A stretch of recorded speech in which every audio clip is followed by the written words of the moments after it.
From faking cancer to avoid taking accountability for her weight gain, to being trapped in one of the most disturbing codependent relationships the show has ever seen, Betty Jo's story on My 600 Pound Life is a slow motion disaster from the start to finish. Not only does Betty Jo need to fight her food addiction, but she also needs to fight an enabler who seems far more interested in feeling needed in keeping Betty Jo fat than he is in keeping his wife alive. And we can see the impact of this enablement at the very beginning of the episode, as Betty Jo weighs almost 700 pounds at just 24 years old. Being this size is miserable. I am always in pain. My weight is killing me. For most of her teenage years and her early adult life, Betty Jo has consumed more than 10,000 calories a day, eating her way up to over 650 pounds. Instead of growing in other ways, like through an education or a career, the only thing that grew for Betty Jo was the number on the scale. I can't do anything on my own. My husband, Josh, has to help me take a shower and wipe my butt when I use the bathroom. It's humiliating because of my weight. He has to be the caretaker. It makes me feel so guilty. Betty's husband, Josh, does absolutely everything for Betty Jo as well, for helping her to shower, wiping after she's been to the toilet, and making all of the meals. Even though the couple are married, Josh is more like Betty Jo's caretaker, so they lack a lot of intimacy in their relationship and struggle to just act like a normal couple. Marriage with Josh is really difficult for us because of my weight. It prevents me from having a real marriage because he has to be my caretaker, and our intimacy is slim to none. Despite all that Josh does for Betty Jo, this doesn't make him a saint. Josh is actually a massive enabler, contributing a huge amount towards Betty Jo's weight gain and lack of independence. Now, on My 600 Pound Life, you'll hardly ever see a star without an enabler. There'll always be a character behind the scenes, giving in to the star's needs and bringing them all the food that they want. An enabler can essentially be described as a person who encourages or enables negative or self-destructive behavior in another, and this is something that we've seen time and time again on the show. The biggest example was Lisa from James King's episode, which actually ended with Dr. Now calling Adult Protective Services on her as she posed a huge threat to James's life, eventually ending in his premature death. Essentially, James was just fed to death, and this is something that we can see Josh doing with Betty Jo. Not only is a relationship between Betty Jo and Josh extremely unhealthy, but Betty Jo is just unsure if she's with Josh because she really loves him, or if she just needs someone to take care of her. This is pretty dangerous for Josh, because it encourages him to keep Betty Jo overweight and in need of him so that she won't leave him. Me and Josh has been together for so long that sometimes I think, am I with him because I love him? Or am I with him because he's the one person that takes care of me? I'm tired of being this way. I hate myself. I hate this life. To make matters worse, Betty Jo is also isolated from the rest of her family and can only see them when Josh is around. When they show concerns about her weight and eating habits, Betty Jo has pretty much nothing to say about it either. Her cousin, Billy Jo, hates the lifestyle that she is living and desperately wants her to make a change and start making healthier choices. Whenever I see Betty Jo, she's basically not mobile at all. She's usually sitting on the chair. It's very frustrating for me to see someone that I know and care about and love, to see them this way. How's your weight loss going? You lost any weight? It doesn't look like since the last time I seen you. Yeah, I don't have a scale around to weigh. My cousin, she's concerned, so she can be really critical of my weight. How many of those chicken strips you gonna eat? I'll probably eat a couple. No, I could eat that whole thing myself. I mean, Really? That's a lot of chicken. I think Josh sometimes is an enabler for Betty Jo because he does bring the food to her. I don't think he's helping her at all. I've had conversations with Betty Jo and basically told her that if she didn't change, she was going to die at her side. I've tried to encourage her, but until she wants to make that change and she gets the help she needs, I don't think that she's going to get better. And also, I'm sorry, but Betty Jo and Billy Jo sound like cartoon characters. When Betty Jo makes her dinner, her cousin points out the insane portion sizes, as it's what looks to be an entire bag of chicken nuggets. A typical portions may be 5 or 6, but Betty Jo has double this. When her cousin confronts her, Betty Jo and Josh become extremely defensive, accusing her of just being negative, when in reality, the cousin is the only person in the room that's being realistic about the situation. While Josh is definitely an enabler, Betty Jo still got to a very large size before she met him. Since she was a toddler, Betty Jo has always been overweight. She kept steadily gaining weight as she grew, getting up to nearly 200 pounds by the time she was just 12 years old. Betty Jo's weight skyrocketed when she was 13, as she was unfortunately assaulted, which led to Betty Jo resorting to food a lot more than she previously did which was still a lot. By the time she was 17, Betty Jo reached over 400 pounds and met her now husband Josh the same year. Then Betty Jo pretty much just gave up. By the sounds of it, she was clearly struggling with a lot of mental health issues and turned to food completely as it's her only coping mechanism. Right now, I'm not even really existing. I don't do anything all day, and I almost never go out. Being out, doing stuff, it's not so easy when you're 600 pounds. Oh, okay. I'm in. It's nice to be out, though. No. I want to have some freedom again, and my weight is keeping me from that. Betty Jo's quality of life is pretty appalling too. She only leaves the house to get food from the supermarket and that's it. Simple things like dates with her husband, shopping trips, even holidays are all out of the question for her, as she simply cannot do them because of her size. Despite her love of food, she hates food shopping because of all the judgmental looks she gets when out in public. This mac and cheese. I hate going out in public pretty much all the time because I can't stand people's reactions. The way I see myself on the outside, I hate it. I want those. I feel judged. Like, look at that fat girl. But I know this is something that I did to myself. Here's the pizzas. I'm this way because of food. She likes food. I mean, everybody likes food, but she really likes food. That's what. I was raised country home cooking, so I just a big food person. I love starches, fries, mashed potatoes. I can eat a whole bag of chips if I don't pay attention. Now here we see Josh in just total enablement mode as he just gets Betty Jo whatever she wants, passing her things from the top shelves because she can't reach out of a wheelchair. He doesn't even challenge it either or admit that Betty Jo has a problem, brushing her addiction off as she just really likes food. We can all see she really likes food, but this is an addiction. It's literally what her entire life revolves around. But what does Josh get out of all of this? If he loves his wife, why aid her in a premature death? I know I do bring a lot of this food into the house.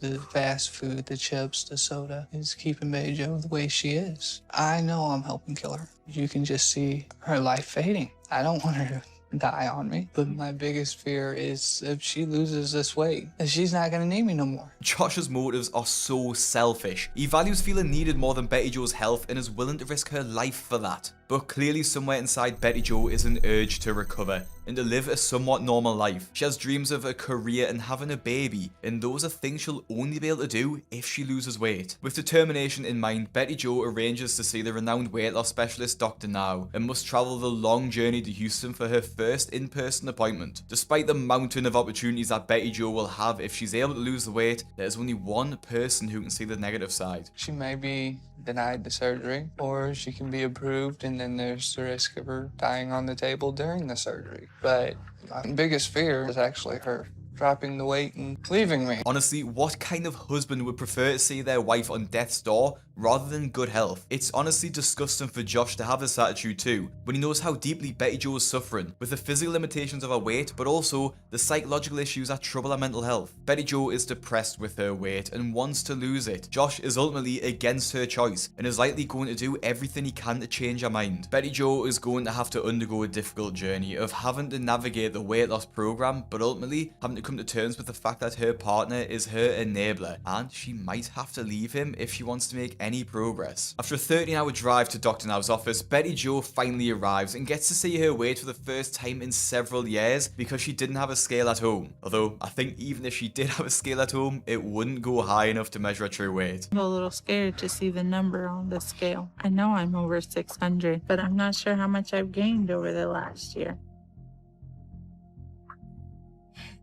Wow.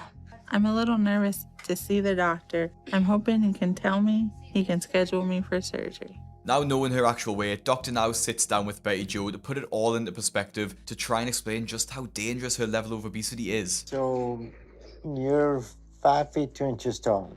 Your ideal body weight is 120.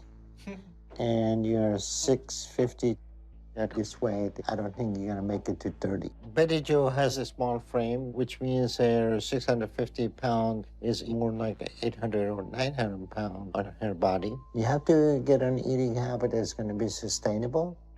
What's your biggest challenge? I love anything that has to do with potatoes. Who does the grocery shopping? She makes the list. I go get the stuff. So you are her enabler. Basically, I've stopped trying to argue with her. I'm concerned that her husband may be the biggest problem. He's an enabler, but he's not overweight, which means he's feeding her because he may want her to be large. If that's the case, it's going to be a difficult situation to resolve. With a strict weight loss program to follow, Betty Jo has to prove she is capable of losing weight and keeping it off, otherwise there's just no point in getting the surgery. Her commitment is clear from the outset, as Betty Jo and Josh rent an apartment in Houston so that they can be close to Dr. Now. And in their new apartment, they do make an effort to eat healthier, attempting to follow Dr. Now's program. I'm trying to eat right. This is what I'm supposed to have, about a half a cup. I have to break a lot of old habits. There are smaller portions, a lot smaller than before. I can't share with you now. You'd eat the whole thing, then I wouldn't have none. This doesn't really fill me up. I'm hoping that once I get the surgery, I won't have hunger pains like this anymore. I've also been trying to exercise for the first time in my life. Now I gotta do 20, remember? 5, 4, 3. It's been really hard, but a little fun. After a month, Betty Jo goes back to Dr. Now's office for her second weigh-in to see if the last month has paid off and see if she's lost any weight. I am a little nervous about the weigh-in. I just hope today's a good day. Yes. Hey, $5.99. I hope the doctor is happy. I've listened to everything he told me to do, and it's paid off. Getting under 600 pounds, even by just 1 pound, is a massive achievement, as it proves that she can stick to the program and can lose weight. But despite the loss, Josh isn't too impressed. How is your eating habit coming along? Pretty good. I've really been making a big effort. I've noticed around the house, she don't need my help as much, or getting in and out of vehicles, she don't need my help as much. Does that bother you that she doesn't need any of your help? It's starting to, yeah. I'm starting to feel a little bit useless. I think the issue with her husband is becoming apparent. He wants to be needed, and that is his primary concern. Betty Jo is ready for surgery, but she still needs to address a lot of issues to be successful in long term. Instead of being happy for his wife, knowing that she's moving in the right direction, he's annoyed that she relies on him less, admitting that he's feeling useless. He clearly isn't happy that she's losing weight, and I'm sure it won't be long before we actually start seeing Josh sabotaging Betty Jo. A week later, Betty Jo goes under the knife for her weight loss surgery, which thankfully goes very well with no issues. Well, Betty Jo's surgery went very well, and she should do okay. You're just waking up, hon. You're doing great. I think Betty Jo's biggest challenge is going to be that she's depending on her husband to provide her with proper nutritional food. That's going to be a challenge, that we get him to get the right stuff for her. But I would assume in 3 months, she should lose over 200 pounds. But the surgery isn't Betty Jo's biggest challenge, as she now has to face Josh, whose actions will likely encourage her to fail in her weight loss, as he literally wants to keep her overweight. The couple are bound to butt heads at some point, as they both have opposite goals, but at the end of the day, it's Betty Jo's life, so she should be the one who's in control. And honestly, it's just insane that Josh is putting up this much of a fight against Betty Jo losing weight. And quicker than you'd expect, Josh already turns his back on Betty Jo, leaving her at the hospital by herself. It's clear that Josh is trying to punish Betty Jo for making the decision to have weight loss surgery, instead of being proud of her achievement and being there for her after a near life-threatening surgery. I'm kind of upset. It was my first night after surgery. Josh promised it was sick. He wasn't here at all for me last night. Leaving Betty Jo at the hospital at herself just so he could prove a point is pretty diabolical behaviour, to be honest. If it was him, I wouldn't leave his side at all. We have to be a team, and I have to be able to rely on him. And it hurts that he's not here. Weight loss surgery isn't something that should be taken lightly. Patients need at least 6 to 8 weeks to recover. So Josh abandoning his wife from the start just isn't a good sign at all. When patients don't have the support system at home to help them recover after surgery, Dr. Now will literally refuse them the treatment. That's how crucial the support is. And for Josh to not even support Betty Jo on her first night in recovery is pretty shameful in my opinion. And honestly, it's a clear nod towards his negative sentiment towards the weight loss program as a whole. Josh's negative behaviour continues when Betty Jo recovers at home, and it's actually him who's stopping her from eating on the diet plan. When Betty Jo suggests adding some vegetables to the dinner, Josh just laughs in her face and talks down to her. Cooking, what do you think I'm doing? You can make some green beans. With hamburger helper. Yeah. I just think that's kind of weird. Some green beans with stroganoff hamburger helper. That even sounds weird. Really? Really what? Joshua! Josh is the one that's pretty much preparing meals. He doesn't necessarily want to follow the doctor's diet. Josh is depressed, and I don't know why. I'm getting a little frustrated right now. I gave up everything to come down here. I was hoping it would go a little bit better than what it has been, but it hasn't. I'm gonna go sit down. I know he cares, but I just feel like he's not motivated to help me. I feel like if we didn't even come down here, she wouldn't be how she is, and we'd be okay. I don't know what's gonna happen with us. I don't know the damage that's gonna be done in our relationship. Now, obviously, there's a lot going on there. Josh blames Betty Jo for putting him in this situation where he's lost everything. And I'm not actually sure what the everything actually is, as I'm pretty sure he never had to quit any job because he relied on Betty Jo's income, which is probably from a disability allowance. Well, yeah, he did have to move a few states away from his hometown, but it's only temporary while she finishes the treatment. The funny thing is, the sooner she loses the weight, the sooner that they can both return home. So if Josh actually just helped Betty Jo lose weight, they could return to their normal lives sooner. But clearly this normal life is what Josh is afraid of. He literally wished Betty Jo never started the weight loss program, despite her living literally on the brink of an untimely death. Even Betty Jo admits that needing someone to take care of her might be the only reason that they're together, and honestly it's pretty sad from both sides. But things for Betty Jo continue to get even worse when she's rushed to hospital after having difficulty breathing. Come on, you gotta stay awake. Come on. Babe, honey, I'm getting some people out here. I'm not sure what happened. I felt like I was having a heart attack, and then I kept blacking out. Betty Jo was in really bad shape. I'm glad she came at the right time. If she didn't come, we would have lost Betty. This is the first time I've seen her like this, ever. Yeah. She was suffering from heat stroke, and when somebody is as heavy as Betty Jo, heat exhaustion can be very dangerous. I ain't seen you like that before. I never felt like that before. My heart damn near fell out my chest. I thought she was dying. It was very scary for me. I don't ever want to lose her. Right now, we stabilized her, and she's doing better. We're gonna keep her for observation, but with a little rest, she should be fine. The seriousness of Betty Jo's condition seems to have struck a nerve with Josh. For a person of a healthy weight, heat stroke can be dangerous, but for most of the time it's just uncomfortable. For Betty Jo, she would have died if she didn't go to the hospital, which just shows how severe her weight is. And after this, it's pretty clear, Josh doesn't want to lose his wife by her untimely death, or by a breakup when she realizes she actually doesn't need to be with him anymore. This is even more clear when Betty Jo is weighed at the hospital after being given the green light to go home. After a few months at home after surgery, supposedly following the diet, but clearly not, Doctor now discovers that she's made absolutely no further progress towards her weight loss. By his standards, she should be down at least 60 pounds by now, as the weight loss becomes a lot easier post-surgery. It's clear someone hasn't been helping Betty Jo as much as she needs. So you haven't lost any weight. What's going on with that? You need to be straightforward about your eating habit outside of hospital. My eating habit is good. I mainly eat like Raisin Bran. Well, that is a high-calorie food. What do you mean Raisin Bran? It's been a couple months since surgery. Betty Jo, she should have at least lost another 60 pounds. The fact that she hasn't lost any weight means that she's overeating. Just pay attention to what I tell you, okay? If the calorie you take and the calorie you spend is equal, your weight will stay the same.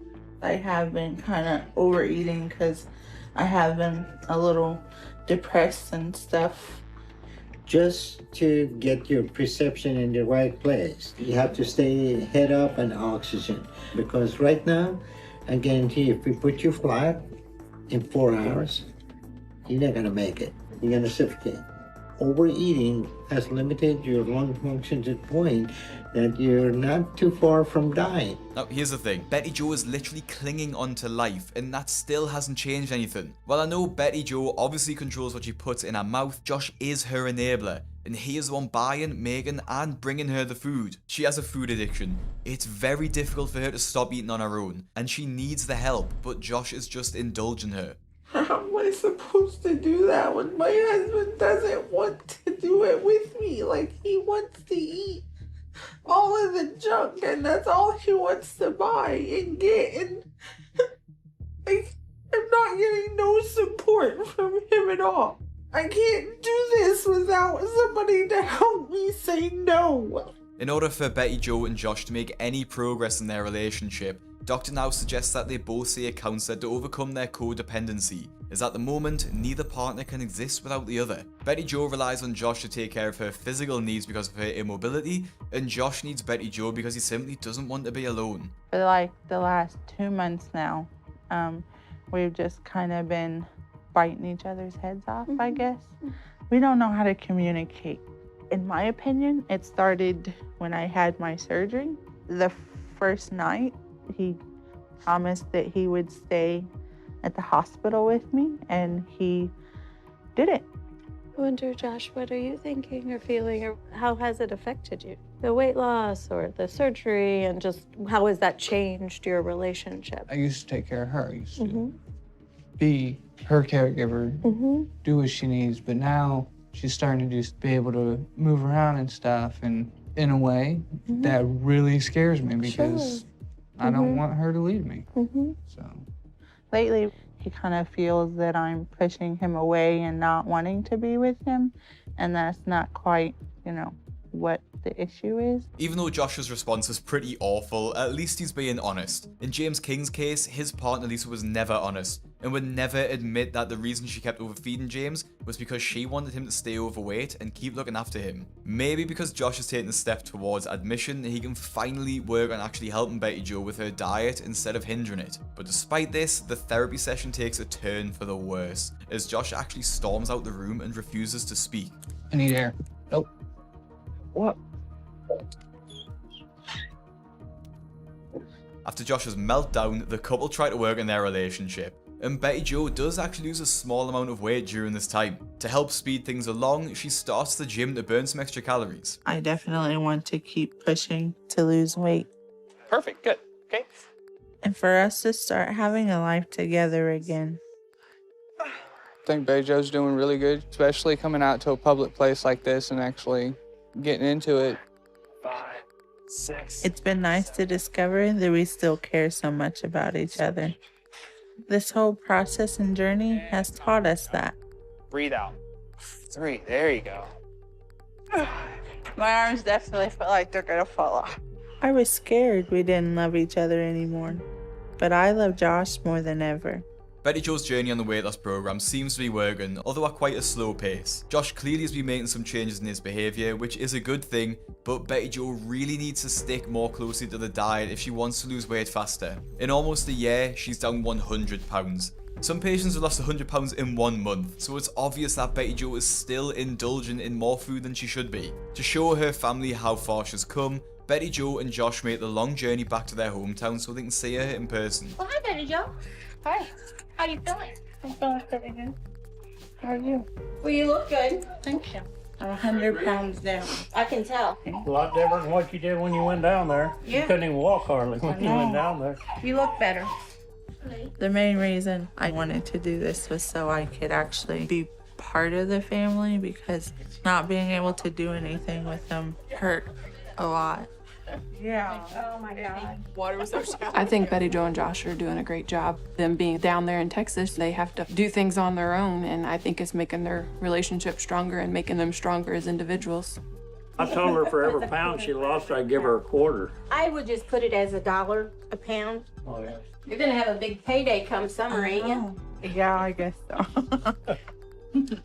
From what the family has said, it seems like Betty Jo and Josh had some serious growing up to do, and moving to Houston did help a lot with that. Although I'm unsure about Josh, I bet they've never actually worked a day in their lives. Josh stayed with Betty Jo to claim her disability payments, and Betty Jo was unable to work because of her weight. They've been acting like children for far too long and desperately needed a change to help them grow up. One of the couple's biggest dreams was to have their own house and start a family, so they have a lot of work to do to achieve this goal. Betty Jo's journey on My 600 Pound Life ends with her weight at around 540 pounds, over a 100 pound loss from when she first started. But her weight loss journey doesn't end there, as in her follow-up on the Where Are They Now episode, The film crew visit Betty Jo to see how she gets on. By this point, a year or so later, Betty Jo has continued her weight loss and looks like a completely different person. And you'd be surprised to see that her and Josh are actually still together. The couple ended up moving back to their hometown to be surrounded by family who wanted to continue to support Betty with her weight loss. As she's lost so much weight, Betty Jo's body is slowly returning to normal,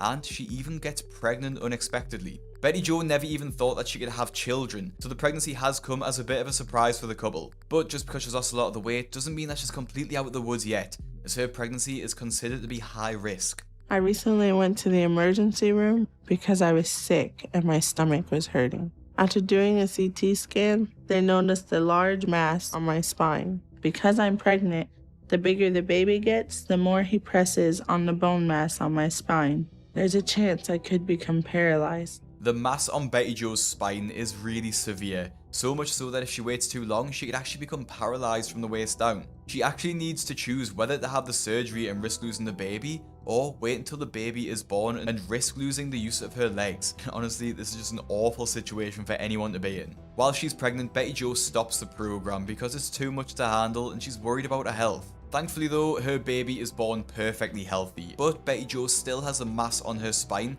and she's really concerned about it, so she reaches out to Dr. Now for help. But surprisingly, Betty Jo doesn't just say that she has a mass on her spine, and both her and Josh make the situation much more worse than it actually is. So what's going on with your back? Well, I found out right before I knew I was pregnant that I had a bone mass. Then when I had him, they found cancer on my part of the mass. Okay, I don't know if that's reality or not, but what your MRI showed that you got what we call a heterotopic bone formation and cartilage. That is old. That is not new information. Yes, I know you know this, but my point is this is a congenital condition. It's been there since birth. This is not something that has developed suddenly, and it's not anything that I would consider cancer. The only test that will determine bone cancer is doing a biopsy. There's no way to diagnose it without doing that. It is cancer. Okay, is a biopsy what's showing that it's cancer? It is a biopsy showing it was cancer? I'm done talking. I'm shutting up before I lose my temper. Okay, I don't care what anybody told you. Cancer is not a cancer unless you see it under the microscope. Okay? And she had that lesion there a long time. And if she had cancer, they would be treating her immediately. But the reason they are even running cancer tests on you is that you went to a cancer doctor and you told them that you wanted that. I called your doctor there and they have told me they haven't given you a cancer diagnosis. So you're making all this up. Excuse me. Mm-hmm.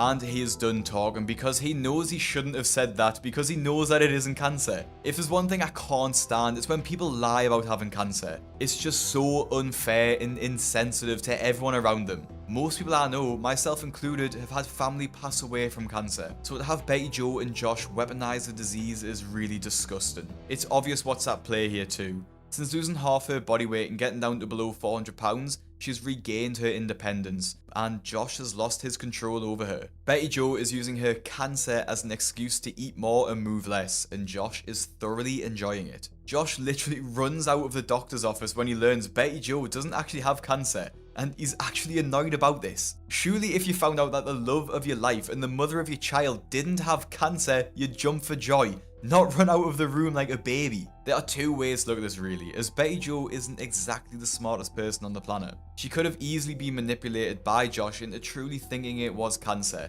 like Munchausen syndrome by proxy, which is a rare form of abuse where a caregiver, Josh in this case, either makes up fake symptoms or causes real symptoms to make it look like their victim is sick. It's awful in this case because Betty Jo is actually sick, and he's making it seem a lot worse than it actually is. Despite her belief that she did have cancer, Betty Jo tried the weight loss program again, but didn't end up losing much more weight. As of recently, she's posted a few selfies on Instagram and she looks to be around the £350 to £400 mark, so she still has a lot to lose to be considered a healthy weight. Betty Jo's attempts at weight loss were pretty poor, and it took her a long time to make any progress at all. She was constantly looking for excuses, and as much as Josh was her enabler, she obviously had her fair share of enabling herself too. But as for the fake cancer story, Betty Jo is sure to go down as one of the most infamous stars ever to appear on the show, alongside one of the worst enablers I've ever personally seen. Slamming his laptop shut on Dr. Now mid-call cemented Charles as one of the most disgusting and infuriating patients we've ever seen on my £600 life. And at just 5 foot tall and nearly £600, his weight was already life-threatening. But instead of following Dr. Now's plan, Charles wasted months following stupid diet advice, throwing tantrums, and living in complete denial about his progress. The worst part is that Charles hasn't known his own weight for years, and at age 29, it's not known if he'll reach his 30th birthday.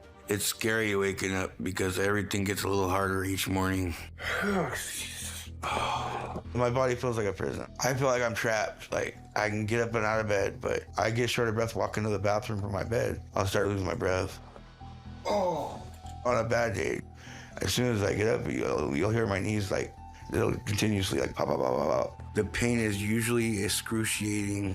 And being just 5 foot tall, his extreme weight is even more of a danger because of just how short he is. Now yes, I know a lot of people say BMI is just a number, but it's a health indicator, and having that much weight on that short of a frame is dangerous. Now due to this extreme obesity, Charles also has a caretaker named Yelena that ensures his personal hygiene is looked after, as well as cleaning his home and cooking his meals. I could not live by myself and I wouldn't survive. That's why I love my caretaker. She's the best thing. Like, I love her. She's awesome. Before me, she was my mom's caretaker. What? You can do it? First, she'll wash my hair, and then she'll wash my back. I don't fit in my shower, so I have to put my head over the tub.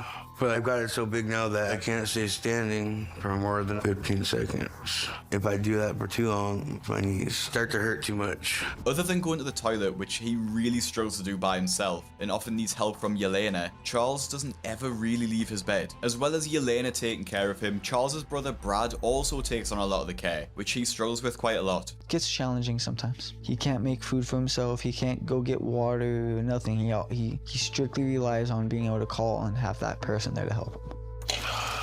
But like my brother is the only person who ever stood up for me and told me I'm doing good in life. He's always made sure to tell me he's proud of me and that I'm doing a good job. So I kind of took it into my own hands to help my brother as much as I could. And he's my family. I gotta make sure he has what he needs, because I know he would make sure I had what I need. Charles didn't really have an easy start in life, which is why he has such a huge dependency on food now. He was even addicted to hard drugs at one point, and it seems like he's traded one addiction for the other. Charles's mother was also a drug addict herself, frequently using other hard drugs, and ended up going practically insane. They lived in a rundown trailer park, and Charles was left alone to fend for himself the majority of the time. As his mother was never around, Charles would just eat whatever food he could get his hands on, as there was no one telling him to stop. He would also just eat easily accessible foods like crisps, chocolate, and sweets, just really high calorie foods, as he didn't have the ability to cook his own meals being so young. And by the time Charles was in middle school, he was over 180 pounds, and things just got worse from there. Once it came to high school, I was going on 250 to 300 pounds. I started hanging out with the wrong crew. That's when drugs came into my life. It just got out of control from there. I guess my mom felt guilty that I was on my way to winding up like her. Her way of handling that was just to throw me out in the street. So I moved in with my grandparents full time. I would chase any high I can get. Somehow I still managed to finish high school and graduate. But not long after that, my grandma found out I was using, and she kicked me out. After that, I became homeless. And I was homeless for a good couple of years, really bad homeless. I was living a day-to-day lifestyle. I wasn't even thinking about consequences. That was probably the worst experience I've had.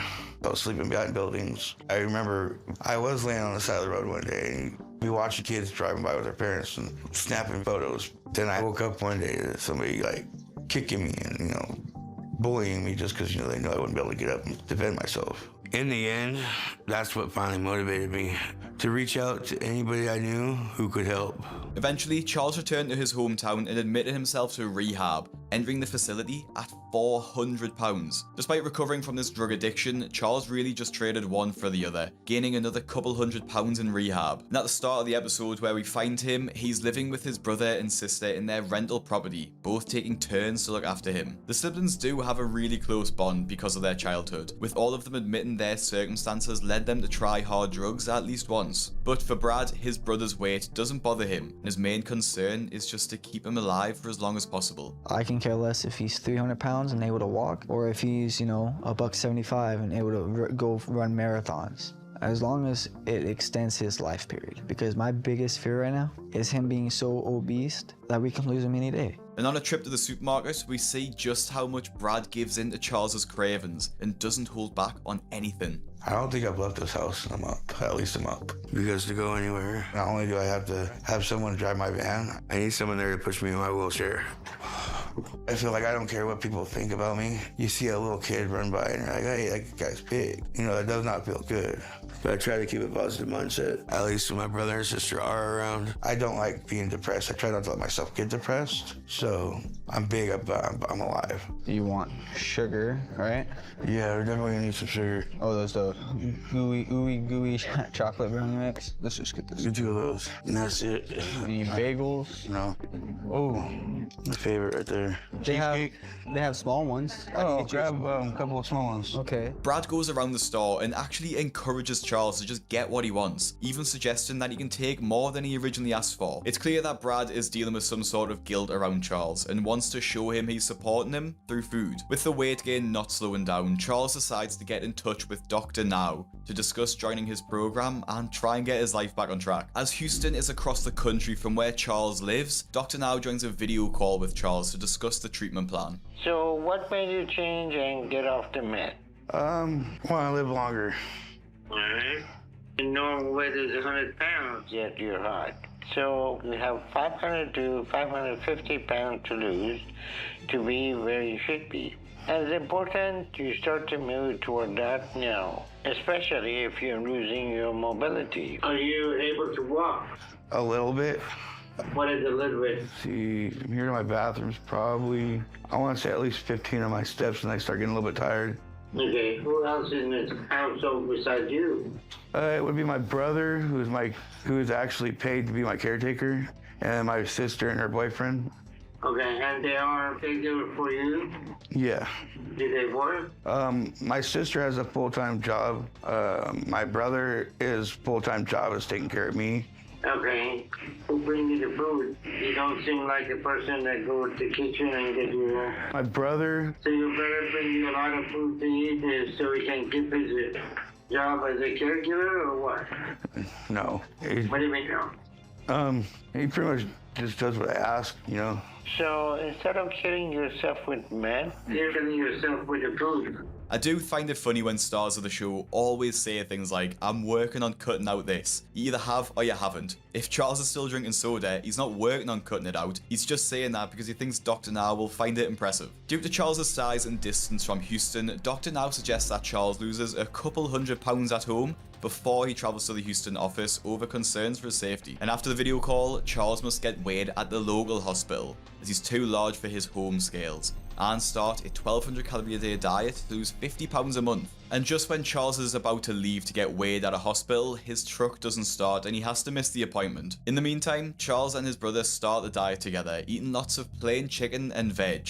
He even starts exercising a little bit more, although he still can't walk more than a few steps at a time. I feel like I've been making a lot of good progress for the last 2 months, especially with my workouts. I can lift twice as many weights as when I started, and I'm getting excited for Dr. Now to meet me in person, because he's going to be impressed with how strong I've become. So far, I've mostly been focused on my upper body, and I haven't worked out my lower body as much, but that's going to be next. My goal is to make as much progress as I can before I go to the clinic here that Dr. Now wants me to go. But unfortunately, my car still isn't fixed, and I'm not sure if it's going to be at this point. So I still haven't figured out a way to go to the clinic. To make sure Charles is staying on track, Dr. Now arranges another phone call with him, because by this point, it's been 3 months since Charles had the last video call and was supposed to have gone to get weighed. Obviously, because he still can't walk around, Charles hasn't lost any weight, and Dr. Now doesn't go easy on him, as he wants to know what he's been doing for the past 3 months. What changes you have made with your eating habits?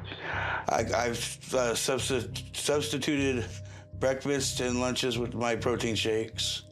I'm eating smaller dinners and I'm drinking mostly water. Okay, who gives you that idea that protein shake was a good idea? I don't know. I thought it was a good idea because it wasn't a solid food. Protein shake are empty calorie, unusable protein for your body, and it's not a part of your diet. Your diet consists of eating normal food in appropriate amount and maintaining healthy weight. So it looked like those diet paper we gave you, you didn't really read them carefully, did you? Charles drinking protein shakes is not only not what Dr. Now asked him to do, but also a complete waste of time and a bad way to diet. Protein shakes meant to be used in addition to meals to get some extra protein, not to replace meals altogether. They also don't fill you up, which will make Charles's cravings even worse, as he's already shrinking his calories by over 90%. Some of the best diet advice that ever got told to me was not to drink your calories, because you just don't feel full. But anyway, that's besides the point, because it's pretty clear that he actually hasn't just been having protein shakes. He just thinks, again, that it sounds quite healthy, and thinks that Dr. Now will be happy to hear that. Dr. Now digs a little bit deeper to try and find out why Charles is complaining about being overweight, but then refusing to do anything about it, and you won't believe what Charles does next. What is the goal for calling us and see what we can do for you? Because I just need help losing weight. And we give you some instruction and change your eating habit. You obviously, either you didn't understand it or you didn't read it. And I don't see any goal in your life. What happened when you lose weight? I'll have a better life. Better life. You get a caregiver and you get a social security, you eat the food, you have no job, no responsibility. What better life are you talking about? Charles, you expect me to believe you're going to change all that? I don't see that happening. And you were supposed to come and see us, so we don't know if that happened. So you're not going to do anything else. I think this interview's over. I'm about to blow up. And we give you 3 months to change your eating habit and have productive weight loss. You didn't do that, you didn't do diet, you didn't come and sit. So what is the purpose of that? Charles, and answer the question. Honestly, Charles slamming his laptop down on Dr. Now totally enraged some viewers, many of them calling Charles out for his inability to face the truth and acting like a petulant child. It's easy to just put the phone down on a call, but what'll Charles do if he ever makes it to Houston and sees Dr. Now in person? Will he just storm out the appointment? He closes the computer. That should be the end of the episode. Honestly, that would be amazing if the credits rolled. I don't need that. Yes, I do want to get better, but just because I'm fat don't mean I'm gonna sit there and be put down. The interview's over, I'm done. Just turn the cameras off, please. I don't need this, I'm done. But clearly the conversation does nothing to influence Charles, as he still continues to have the protein shakes even after Dr. Now told him to stop. It's almost like these stars think they know better than Dr. Now, and that they can just lose weight in their own way instead, despite the fact that they've got the 600 pounds using their own way. I never understand why they act like this either, especially when they were the ones that wanted to go on the show. He's helped hundreds, if not thousands of people over the course of his career. Why do they think that they know better than him? Hey Bradley. What's up? Can you go ahead and make me my morning protein shake? Yeah, do you want strawberry or chocolate today? Chocolate. Chocolate. The last call I had with Dr. Now really upset me. I don't think he had his head on straight that day, because he said a lot of things about me that just weren't true. But I still want his help, because I know he's the only person that's willing to try and help save my life. Thank you. You have your pills and everything? Yes, I do. All right. I'll holler if you need anything else. I haven't heard from his clinic, so I'm not sure if Dr. Nell will just take me back if I reach out again. I'm doing really good on my diet, I would say so. I do my protein shake in the morning, and I do mainly my protein shake for lunch, or salads for dinner lately. Since he hung up on Dr. Now, he's been doing the same diet, which is the wrong one, which will have been for about 4 months now. And I don't want to be too harsh, he just doesn't like he's lost any weight at all. The thing with Charles too is that we don't actually know how heavy he is. because he never went to the clinic to weigh himself. We can guess it's somewhere between 500 to the early 600s, but we just simply don't know. This makes it impossible to track too, so we don't even know if Charles's diet is working, although we can be pretty sure it's not, given that his body looks the same and he still can't really walk, but Charles doesn't say it this way. Looking back to my first video call with Dr. Now a couple months ago, I'm really proud of how far I've come. Don't hurt yourself though, Charlie. He's proud of where he's come from, but yet there's no measurable goal that he's achieved. He's walking, yes, but not more than a few steps, which is the exact same as before, and he looks pretty identical in size. Charles is clearly just living in delusion. This is a really similar situation to Penny, who I've previously covered on the channel a few months ago. She was so certain that she'd lost weight when she'd actually gained weight that she was convinced that the scales were wrong at the start, and she was actually even heavier than Dr. Now thought. It's easier for the stars to live in just delusion than for them to admit their mistakes and take action for the behaviour. And we're 7 months into Charles's journey before he's able to book a flight to Houston to see Dr. Now. By this point, he should have lost at least 200 pounds before Dr. Now would have approved him to fly, but Charles seems determined to travel despite this advice. The airport proves a challenging experience for Charles too, as they aren't known for being the most size accommodated places for obvious reasons. I might have to widen it a little bit. He's not gonna fit. I knew this wasn't going to be easy, but now I'm starting to see the reality of it. Like seeing all these lines, I'm already feeling out of my comfort zone. Everyone is staring at me.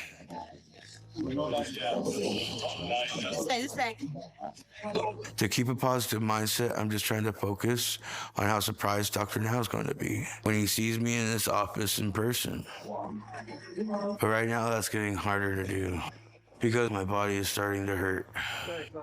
And I can feel my breath starting to get short. The experience must be completely humiliating for Charles, as airport staff have to make every single queue line bigger so he can pass through. Strangely too, Charles is motivated at the thought that Dr. Now will be impressed when he sees him. It's important to mention too that Charles doesn't actually have an appointment with Dr. Now booked. He's doing this all for a surprise, to show Dr. Now how much weight he's lost to try and impress him. This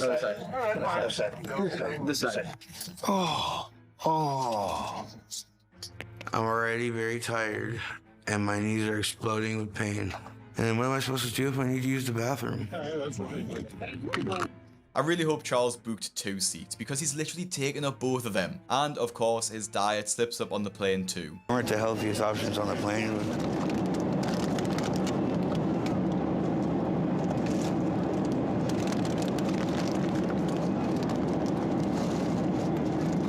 So I had a cheeseburger. I don't think Dr. Now would be too happy with that, but... Airplane food isn't the best, but I can guarantee there would have been something healthier than a cheeseburger on board. My knees are on fire and everything hurts, but I did it. And now I need to find a bathroom, because I need to get out of this diaper. Bad. The fact that Charles had to wear a diaper on the plane because he knew he wouldn't have been able to use a toilet is really upsetting and a bit disturbing. His weight is having such a huge impact on his life, but he still doesn't seem 100% committed to changing it, even ordering a cheeseburger on the plane. Even this surprise announcement to see Dr. Now is a joke. It just serves no purpose at all. He's risking his life by flying, and Dr. Now wasn't comfortable with it until he'd lost at least 200 pounds. It's also crazy he can fly to Houston, but not drive the short distance to the local clinic for a start and weigh-in. Charles just seems too focused on the wrong things. On the morning of their surprise appointment, Charles and Brad start to think things through in their hotel room. We started making a plan to go to Dr. Now's office and surprise him. We didn't end up feeling too confident that it was the best idea just going there. Like, what if Dr. Now's busy or something? I surprised him at the clinic. So now we're thinking maybe we should call Dr. Now first. He's still gonna be surprised when he meets me in person. And we did all the work getting into shape to fly here. All right, here's this foot. Ow! Your feet are cold. That's when I'll prove to him that I'm serious about doing whatever it takes to get the weight loss surgery. So now I just had to tell him on the phone, hey doc, I'm here in Houston. All right. Worried that Dr. Now might actually be busy today and not just sitting around waiting for them to show up, Charles decides to call him and give him the heads up that he'll be coming down.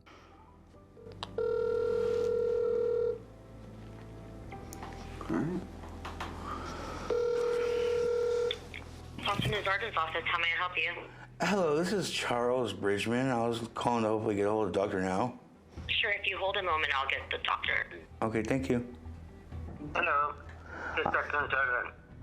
Hi, Dr. Now. How are you doing? Is this Charles Brickman? Yeah. Well, Charles, how you doing? I'm doing okay. I came out to Houston to surprise you. What do you mean surprise me? I just wanted to show up in person because I wanted to show you my results. I've made so much progress, I can make the trip to you now. Well, Charles, you missed the appointment we set up for you at the local clinic 7 months ago. You're supposed to go to the local clinic and get your weight check and see what's going on. You didn't do that, and then when I follow up with you to see how you're doing, you hang up on me.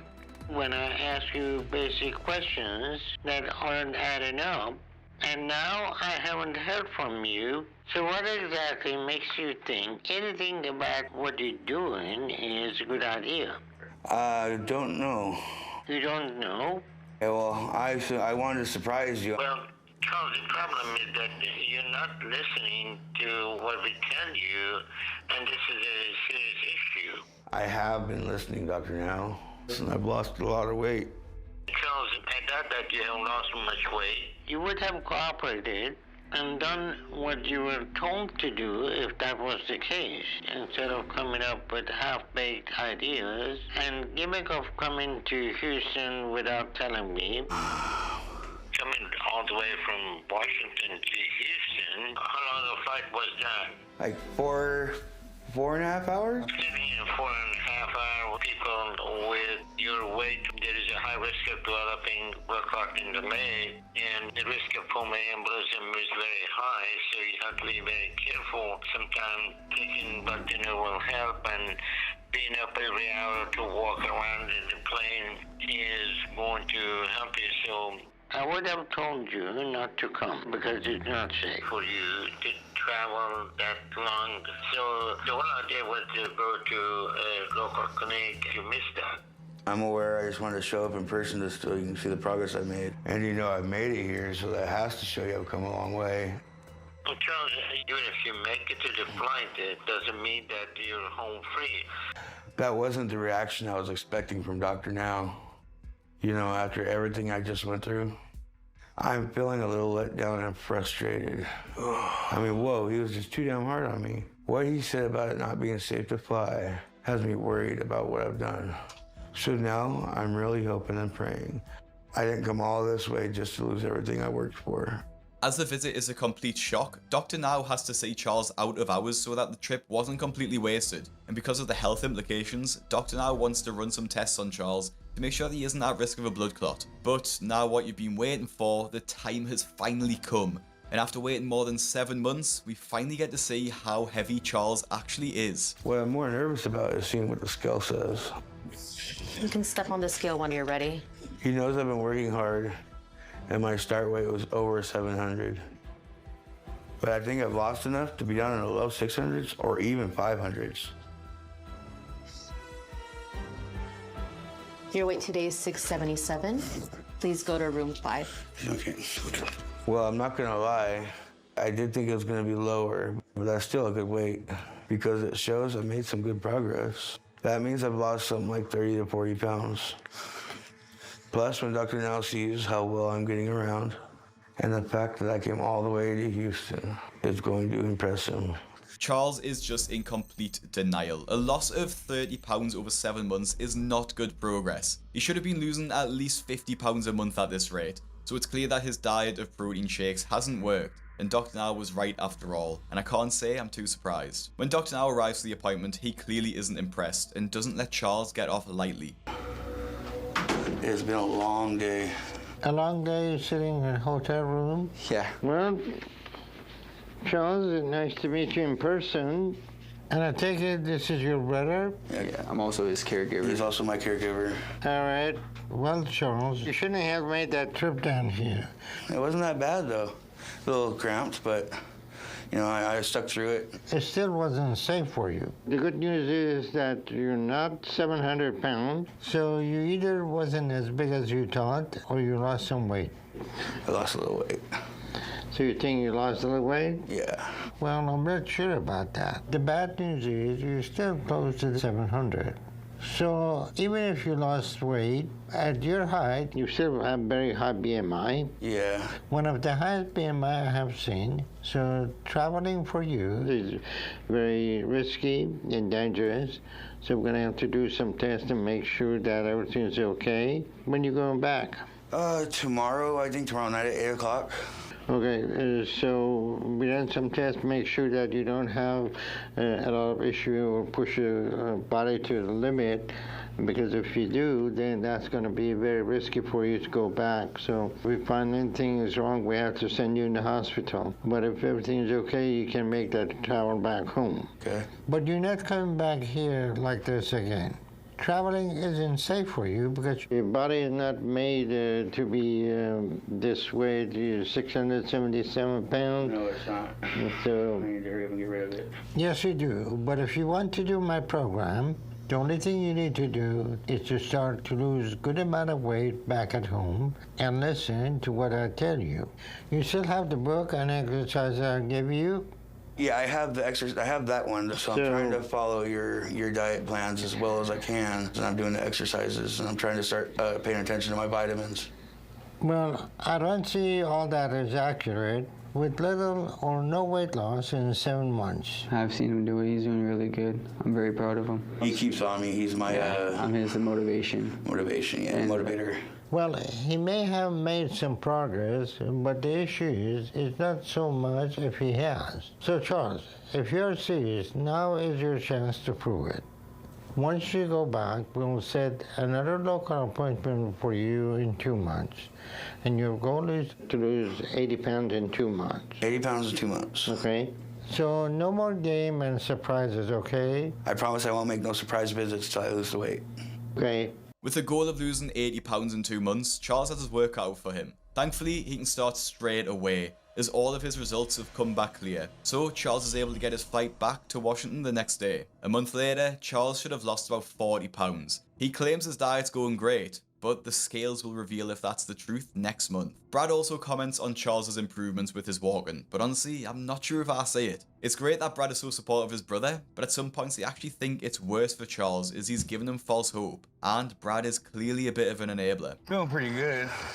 I was actually able to walk to the car and everything. My knees don't even hurt. Very nice. I'm proud of you though, Charlie. You're doing really, really good on your exercises and your diet and stuff, dude. We'll see how it goes right now at the park. Like I know you can't tell the difference, but I can definitely tell the difference in how you're moving around. And there for a little while, I was almost thinking I was gaining weight. I thought you were too until we started moving around a little bit more, and I got to see how you're not out of breath all the time now. You're actually able to like move without running out of breath. But after walking about 10 feet, Charles is still out of breath. Are you gonna be able to walk to your wheelchair from here if I put it by the grill? Yeah. Way to go though, Charlie. Walking, man. You're doing pretty good.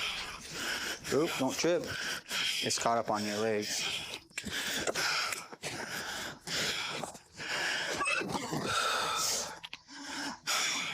What is in the barbecue? It doesn't seem like Charles is making much progress as he thinks, considering if you compared him at the start of the episode to now, there's hardly a difference. A month later, Charles has to go to his appointment at the local clinic for his weigh-in. In order to have lost 80 pounds, Charles would have to be under 600 pounds. We are going to weigh in. You ready? Mm-hmm. Okay. I was at 677 when I went to see Dr. Now. And I was supposed to lose 80 pounds over the last 2 months. So that means I have to be at 597 today. That ball. Okay. Thank you. I am excited I did so well. This is what Dr. Now said he wanted to see. And look, I'm going to be honest, I really didn't expect Charles to lose any weight at all. Maybe it's because he's so short, but he doesn't look like he's lost anything, and his mobility has stayed the same. Dr. Now's pleased with the weight loss, so agrees to qualify Charles for weight loss surgery if he loses another 80 pounds over the next 2 months, and agrees to move to Houston. But that's a little bit uncertain for Charles. So, Charles, now that your weight is down, you need to get out and move around and increase your activity, get out of the house, okay? Okay. And you think you can do that? Yeah. Okay. And that is going to give you a much easier able to travel, and it's going to be less risky, and it's going to be easier in your body, okay? Okay. So keep up with your diet, and let's see how we do in 2 months, and get yourself ready to move down here for weight loss surgery, okay? Okay. Keep up the good work and stay focused with it, okay? All right, Dr. Now. You can do it, okay? I know. I'm doing my best. I'm working on it. Don't give up. Yes, sir. You have a blessed day. You too. And if you need anything, give me a call. All right. Bye, Dr. Now. All right, bye now. So how you feel about moving down to Houston? I'm not gonna move down to Houston. I don't blame you. I'll go down there for my recovery, but yeah, I am not moving to Houston. Yeah. All right, let's get going. The fact that Charles worked to lose the weight to qualify for the weight loss surgery, which he was intent on having, but then turns around and refuses to travel there, is really strange. And the fact that he told Doc now it'll be fine, but then complains after the call ends, is pretty crazy. How does he think he'll be able to have weight loss surgery without moving to Houston? He'll be unable to travel the long distance back to Washington for several weeks, and will need to stay close to Dr. Now's practice so that he can come to the appointments and get weighed. I just want to remind you, this is like a later season of the show as well, so if he's watched the other episodes, which he clearly has if he signed up for the show, you'll know that most of them need to move to Houston. As another month rolls by, Charles has made his final decision about Houston. I have decided not to move to Houston. It's too far, and I'm not going to leave my family. If I were to move away from my family right now, it'd probably break my heart. Dr. Now has just asked for too much. And so there's no point in going to the appointment. I told Dr. Now's office I would talk to him on another video call instead. So I'm going to have that call with him today. Bradley. What's up, Charlie? Alrighty. Oh, wow. Look at that. Oh. How you doing, Dr. Now? I'm doing okay, Charles. What's going on with you? All right, are you losing weight? Yep. All right, so you ready to move down to Houston? Not ready to move down to Houston yet. I have stuff going on down here. I was just wondering, since I'm doing okay with my weight loss down here, if there's any way possible I can get my surgery down here. What seemed to be issue that you're not able to move to Houston? My family's out here. I have a good support system going on out here. So if you want to be with your family, the only option for you will be to continue to lose weight. Because weight loss surgery requires that you come to Houston and stay here, and it is safe for you to go back. Can you make an exception for me to have my surgery here because I've been doing so well? At this point, there is no exception that we can make for you. Then I'm gonna have to lose as much as I can on my own, and I'll have to call you. All right, so Charles, I wish you the best. And if you change your mind, give me a call. Thank you, Dr. Now, and thank you for all the help. You're welcome. Okay. What I don't understand is, like I've just said, Charles would have always knew he'd had to move to Houston for the surgery. If he was dead set on not moving, I just don't see the point of why he signed up for the show. Without the surgery, chances of long-term success for super morbid obese patients is less than 5%. So unless he really sticks to the diet, you can't see him losing more weight. I can say I'm surprised at Charles' outcome and decision. He seems to think he can make up his own rules of how things should go. But that's not happening here, so I wish him the best. Hopefully he will wake up before he gets to a breaking point. But with what I have seen, I'm still not too optimistic about that. I don't look at it like I failed the program because I'm doing good. I'm losing weight. I don't know what my future looks like right now. It's kind of developing as I go, but I'm confident that things are going to work out all right and that I'll still end up getting the surgery eventually. Just, it's not going to happen right away. Unfortunately, Charles shows that he's living in denial yet again. Originally, his family would have moved to Houston with him. He and Brad were even looking for places to live when they flew down to surprise Dr. Now. So I really don't believe that it's just not the right time or whatever other excuse Charles has. Like many other patients, Charles just isn't ready to face the truth and actually put in the hard work to go through with the surgery. As of 2023, Charles did seem to keep losing weight, albeit very slowly. At 385 pounds, he shared a photo on social media where he does look much healthier. As of now, Charles keeps a pretty low profile, but we can only hope that he got down to his goal weight and managed to keep it off too. After previously failing Dr. Now's weight loss program years before, Latona reunites with the doctor, who will have wished she'd never come back, as she makes excuse after excuse and fails miserably on her weight loss journey, leading Dr. Now to lose patience with her more than once. Latona consistently lies to the face of Dr. Now and eats thousands of calories for every single meal, which unfortunately leads to her story to end in tragedy. Her story doesn't exactly start out positive either, and for 37-year-old Latona, everyday life is pretty much hell. She has severe lymphedema in both her legs and doesn't have much more time to turn her life around before it's too late, as her super morbid obesity is putting a huge strain on her body and her health. Every day Latona can do less and less. She's taking fewer steps and becoming less able to do things on her own, all while eating more and more. The life that I'm living right now is uncomfortable. I barely can get out the bed because of my weight and the lymphedema in both of my legs. It hurts night and day. Like, the pain is unbearable. It's a fatty tissue that makes your legs swell. Being in this body, being uncomfortable 24/7, it's a different kind of experience. Taking a shower is almost impossible for Latona, and she lives primarily in her bed or her wheelchair, and she can't stand up long enough to clean herself. So she has to sit on the side of the bathtub, but this causes her extreme pain because the position is so uncomfortable due to the extra weight crushing her limbs. Not to mention she has to sit on the side because she can't actually fit inside the shower anymore. I need my back scratched. Oh.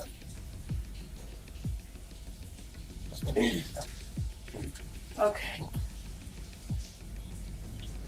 Let's go. I'll do it first.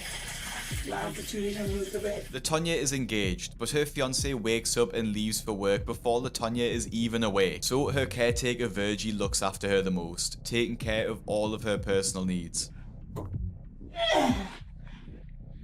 Okay. To take a shower takes so much energy. Oh, God. Once I'm done, I'm tired and, I'm hungry. I'm thinking about food. Virgie's worked with Latona for many years and is at the house for 5 hours every single day. But it wasn't always like this for Virgie, and she says that it's only recently that Latona has declined so dramatically. Now Virgie has to pretty much do everything for her, which includes, of course, making all of her meals. Food is like my best friend. Thank you. Can I have some juice, Miss V? When I eat, it takes the stress away. That's what I do to help me cope with things. I need a roller cart. Right. We gonna have to get one. I know that the food is unhealthy and it's not good for me, but with the habit that I had so long, it's hard to change that. So I'm disappointed in myself for letting myself get to this place. But, you can't change the past. The sheer amount of breakfast food that Latona is eating is absolutely obscene, and it genuinely looks like a scene from a Disney Channel show where they feed an entire family and not just one person. And we can do some quick maths and get a rough breakdown of the total calories for her meal. So she had 6 waffles, which is 1,700 calories, 10 biscuits, which is about 3,000, 8 sausage patties, which is about 800, 20 bacon rashers, which is 1,000, and 12 scrambled eggs, which is 1,100. That's a total of 7,600 calories in just one meal, about as much as a woman needs to eat over 4 days, with not just one meal. This is also excluding the yellow liquid thing that I've got absolutely no idea what it is. Even viewers of the show are horrified at the sheer amount of volume of food she's eaten in one sitting. Now, I've watched many episodes of My 600 Pound Life over the years, and Latona has got to be one of the biggest eaters in the show's history. One commenter on Reddit also thought this too. That breakfast was horrifying. She had 2 huge bowls of cheesy grits, a dozen cheesy scrambled eggs, 10 biscuits, 8 patties, 8 waffles with butter, and a whole ass bottle of syrup, and more bacon than I can even make out. I don't even know how she's even alive. Food has always been a huge source of comfort for Latona, as she grew up surrounded by a large family who always had big meals together. She had lots of happy memories growing up. Although she was a little bit chubby in school, this didn't seem to bother her too much. Everything changed for Latona when she was 12 though, when her mother suddenly passed away. The situation in which she died was very sudden too, as Latona recalls her mother in the hospital room passing away in front of her and not being able to wake her up. This is completely traumatic and something that no child should ever have to experience. When my mom passed away, I started to turn food into a comfort. Food took my painful thoughts away, and it made me happy for that moment. Her mother's death was a real catalyst for Latona's weight gain, as by the time she was 15, she weighed over 200 pounds. And over the next 2 years, she gained another 100 pounds by the time she was 17. Latona's sister tried to do something about her weight, but she insisted that she had it under control. I saw her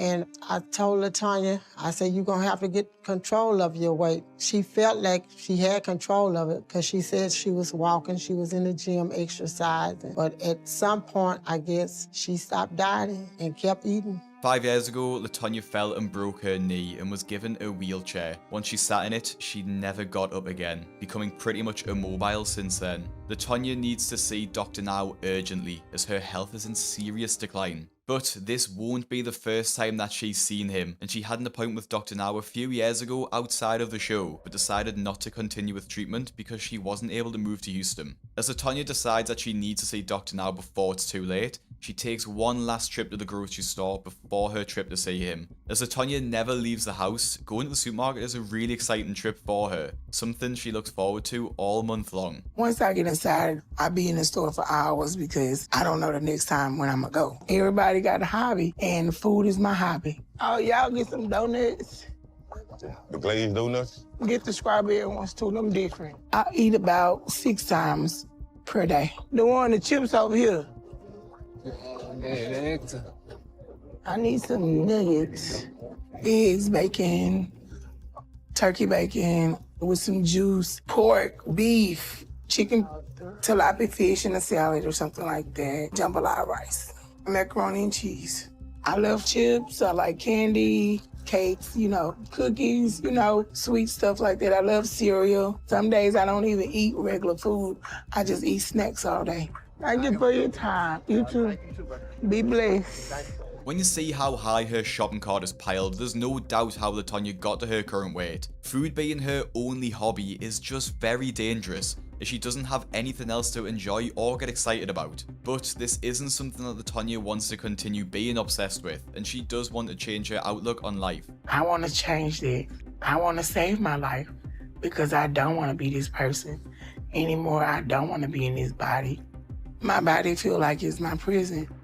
I'm ready to get out of it. We come here, we gonna live, and we gonna die. And I'm not ready to let go yet. The journey to Houston is a 4.5-hour drive, something that will be hard for Latona, but definitely doable in one day. Latona's also driving the car, bringing her fiancé Dwayne along for the support. The road trip causes a lot of friction though, likely because Latona is uncomfortable driving for so long, and her attitude takes a turn for the worse. I don't want to talk to nobody the rest of the night. I don't want nobody calling my phone. Leave me alone until tomorrow. I'll pay off in the end, baby. And I'm really trying to make a change. I'm trying. Do it then. Shut up, don't tell me what I gotta do. Yeah, you got it. I ain't gotta do. Stay flex, fat, and die. You ain't gonna stay fat, so I don't know about the rest of them. We need you to be here for a long time. Okay. Latona's clearly taking her frustrations out on her fiancé and her friend, even though they're taking time off work to accompany her, and she doesn't seem grateful at all for their support. The next day, she arrives at Dr. Now's office for her appointment, and Latona is really nervous for what is about to happen. Her life depends on losing weight, and this is a huge step for Latona in starting the next chapter of her life. But it's also an opportunity for Latona to find out how much weight she's gained since she last came to see Dr. Now a few years ago, because she hasn't been weighed since then. And even just stepping onto the scales is a huge challenge for Latona. She struggles to stand unassisted for more than a few seconds. Just stand right there. I'm hurting. All right, your weight is 632. I'm not too happy with that, but it could have been worse. At least it's not something more extreme. Can you move that jacket for me? But I know I'm heavier than I was last time I was here. Okay, well, we're gonna go to room 5. Okay. As she's heavier than she was last time, Dr. Now won't be impressed, and she will really have to convince him that she is ready to take the program seriously this time around. Well, Latanya, it says here in the chart that you came in 5 years ago when you were 482 pounds, and now you're 631 pounds.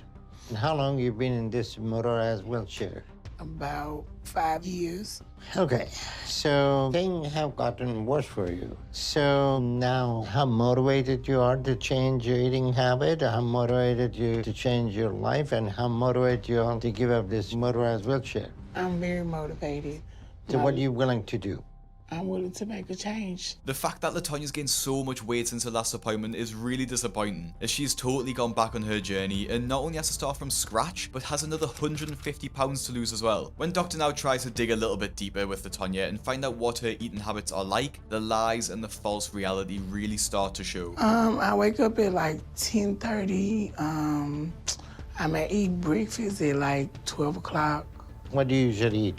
Bacon, eggs, grits. Are you hungry in the morning? No, sir. But if you're not hungry, you don't have to eat. But the doctor told me that if I don't eat them, my metabolism is high or low or something like that. Okay, let me tell you one thing.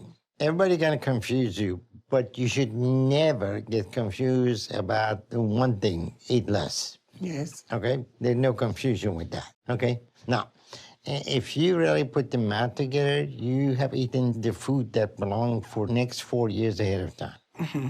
So don't feel like you have to eat, okay? I got you. Tanya seems defensive about her eating habits and doesn't realize how much she actually is eating at one time. But she primarily blames emotional issues as a reason why she didn't do what she needed the first time. But claim that she worked through those issues with her family, so they're not holding her back any longer. So we'll see if that's the case, and she's willing to put in the hard work to make the progress she needs.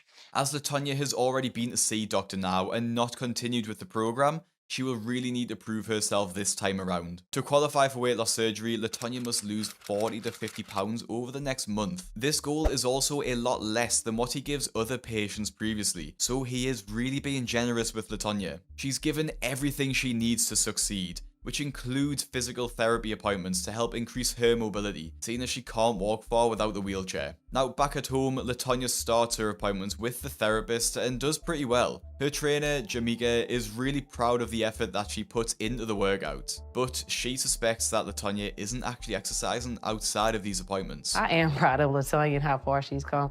But at first, she was lazy. Latonya's habits have gotten better, believe it or not. She is watching what she's eating, but my concern is the physical. She's not really exercising like she needs to.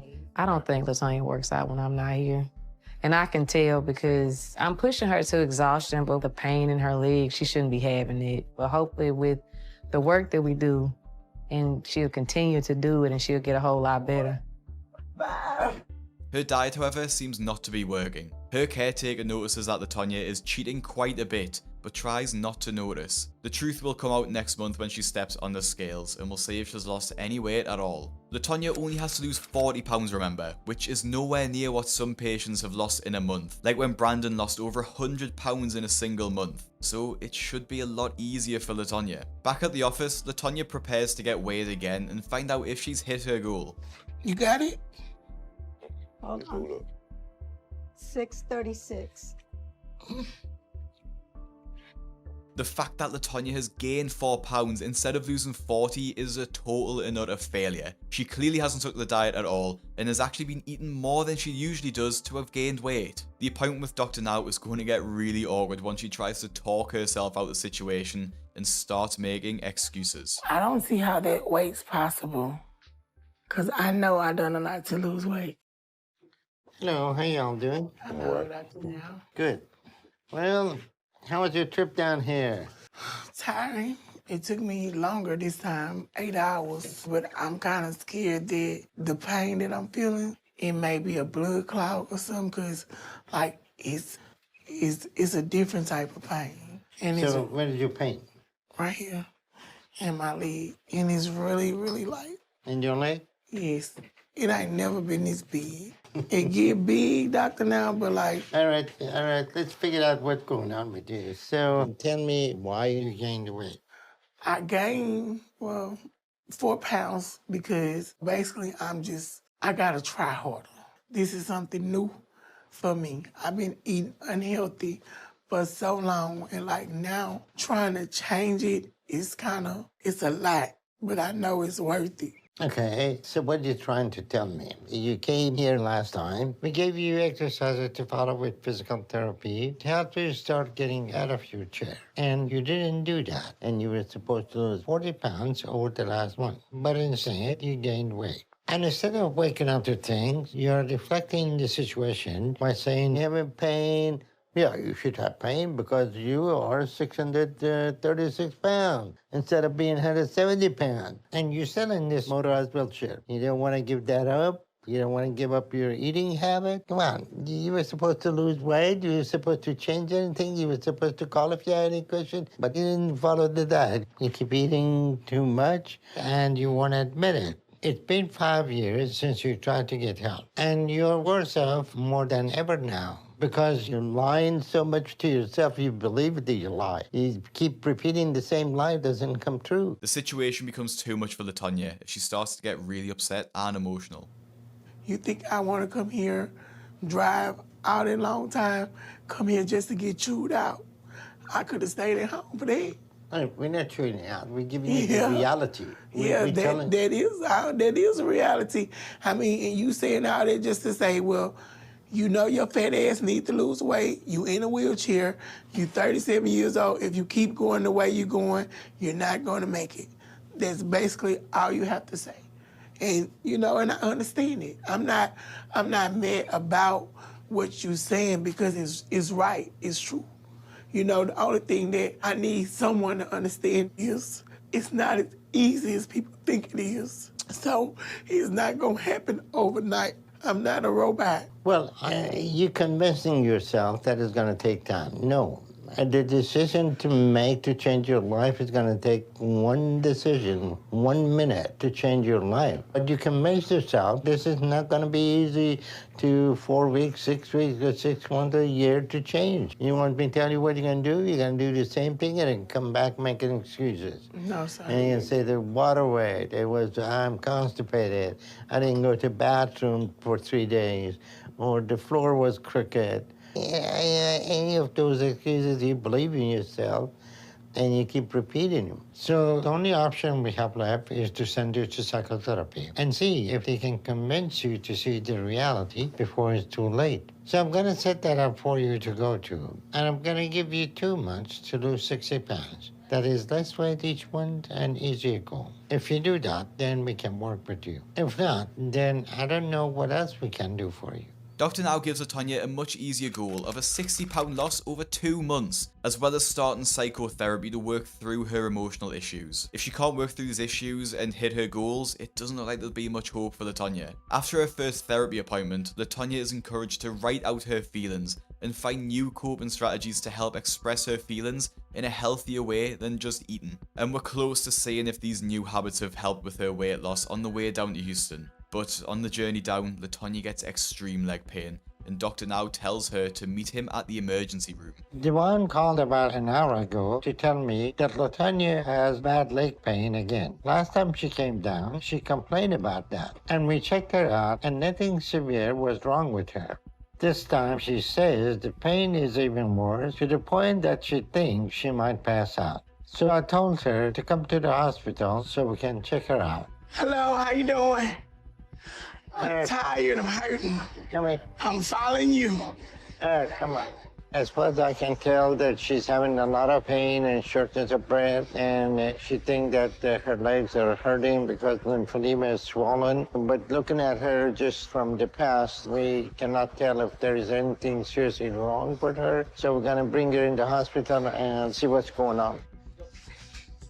At the hospital, Dr. Now performs a series of tests on Latona to make sure that she's not at serious risk of a heart attack or a blood clot. But while at the hospital, it's clear from her attitude that her life isn't in danger. I'm not doubting that Latona is in pain, but not because of a health condition, but rather than just a strain of being over 600 pounds. So far, Latona has tried to convince Dr. Now that there's something seriously wrong with her, when in reality, all of her symptoms will just be relieved once she's lost the weight. The pain she's experiencing right now is because she's super morbidly obese. It's also pretty likely that Latona's making such a fuss about her pain in Houston because she hasn't lost any weight and she doesn't want to weigh herself and is just trying to come up with an excuse. She shows Dr. Now her lymphedema mass, and while it is red and swollen, it's not any worse than before or any worse than we've seen with other patients. I think the issue with her back pain is more about deflecting again from the fact she hasn't made the progress she needs. And she knows that, so she's using other issues to try to distract from that again, to try to avoid facing the situation. But with the state of her body and the strain she still has on it, there could be other issues we need to address with her. So we ran some tests and check her out to see what state her body is in. And we will also get her weight and see if she has made any progress over the last few months. 3 hours later, when the results of the tests come back, Dr. Now explains that Latona doesn't have a blood clot and that there are no other red flags or concerns for her. And when he chats to Dwayne, Dr. Now learns from him that Latona hasn't been sticking to her diet at all. When she is weighed, the figure comes in at 642 pounds. So yet again, Latona has gained weight instead of losing any. It's really as if she hasn't looked at the weight loss program at all, which is just really confusing and frustrating, as she was quick to tell the cameras at home just how much lighter she felt and how well her exercising was going. It's clear that Latona is lying to everyone around her, and even herself. Dr. Now decides to keep Latona in hospital for a few weeks to keep an eye on her to make sure it doesn't get any worse. It's at this point where Latona gets a bit excited because she knows that she will lose weight in the hospital because Dr. Now puts her on a controlled diet while she's in there. In fact, she even asks Dr. Now if she can just continue the treatment program in hospital until she loses enough weight for the surgery. Clearly, this would be a total waste of time, as Latona needs to learn to lose the weight on her own, otherwise she'll just gain it all back. She's always after the quick and easy option and never actually wants to put the hard work in, but there isn't a quick fix for this sort of situation, and Latona needs to make some serious lifestyle changes or risk being over 600 pounds for the rest of her life, which, to be completely honest, wouldn't be much longer anyway. We have had Latona here in the hospital for the last couple of weeks. She came to the hospital because she was having a problem with her heart. While she was here, we have had her on a controlled diet to get her weight down. But she hasn't been too cooperative. Most days, she tells PT she's too tired or her body hurts too much to get out of the bed. So she tries to avoid that. And we have had a dietitian work with her to understand proper diet. But she argued with them and disagreed with the food selection here at the hospital. So it hasn't been easy with her. But we have been able to get her to lose 48 pounds in just 2 weeks. So her weight is down from 642 to 594. So with that on top of some medication, we were able to get her heart out of the critical place it was when she arrived. But her whole body is still very close to a breaking point. And if she doesn't continue to lose a lot more weight, then her situation can get critical again very fast. The fact that Latona was able to lose almost 50 pounds in just 2 weeks shows just how desperate her body is to get rid of the extra weight and how little she was trying at home. It's clearly and obviously possible, she just doesn't want to try. Latona also has a massive problem with the food the hospital's given her, complaining to the doctor now that it's not suitable for her, and even insulting the food. All right, did the physical therapy come work with you? Yes, sir. Did the dietitian come talk to you? Yes, sir. Can you talk to her about the food that they've been sitting in here? Well, I don't know why you don't like the food that everybody else eats in the world. Show me what they brought you. This, I didn't touch it. Well, that's good lunch. I don't eat that. I don't eat beans at all. I don't even know what that is. And this look like dog food. You don't like meat? I don't eat stuff like this. But that's good nutrition, that's good protein, right? Like I don't eat beans at all. But how about the meat? I don't eat that kind of meat. I haven't really ate nothing since I've been here. You're not gonna fade away. You're gonna be fine. I still have to eat something. No, eating the food that belongs to the next 4 years ahead of time. So if you don't eat, you're gonna be all right. At your weight, body got the reserve that you don't eat anything for a week or two, you're not gonna have anything gonna happen. But like in a hospital, when taking medication and having to take different medicine, you have to have food in your system to take the medicine, not to be nauseated.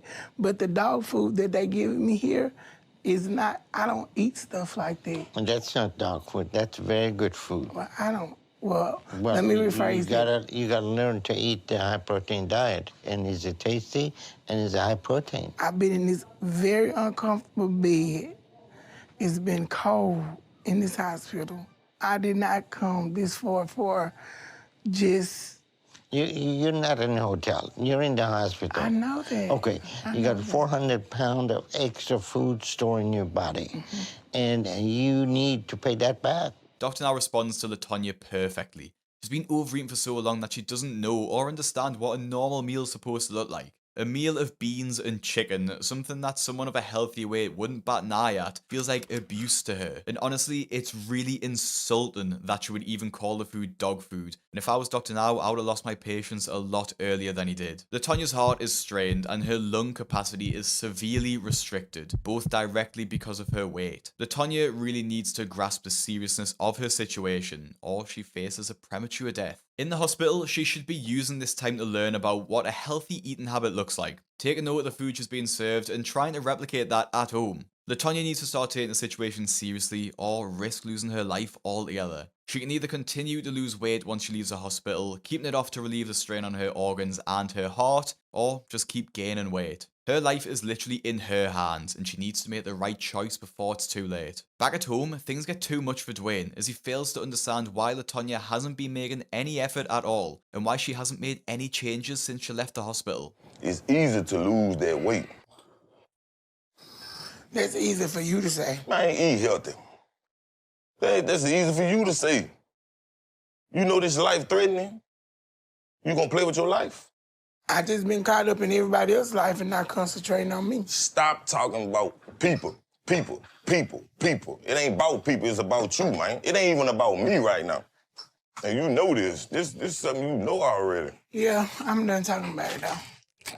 I know that losing weight would change my life forever. I find it really confusing what Latona means when she's saying she's putting everyone else's needs before her own. Like, I don't understand what she's done that hasn't been for herself. She can't even lose weight and stop using her wheelchair for her own fiancé, who wants to have a life with her. She puts herself first, and the fact that she doesn't see that is pretty concerning. We're now 8 months into Latona's journey, and she's back at Dr. Now's office for a weigh-in, after continuing her weight loss journey at home after she left the hospital. Disappointingly, but not unsurprising, she's still in a wheelchair, and clearly hasn't made any progress in walking or increasing her mobility over the past few weeks. Hey, Miss Rose. Hello, how are you? I'm okay. How you doing?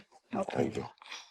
When I left the hospital, I was at 594. And Dr. Now wanted me to lose another 60 pounds by today. And I know I made progress towards that, so I'm excited to see how much.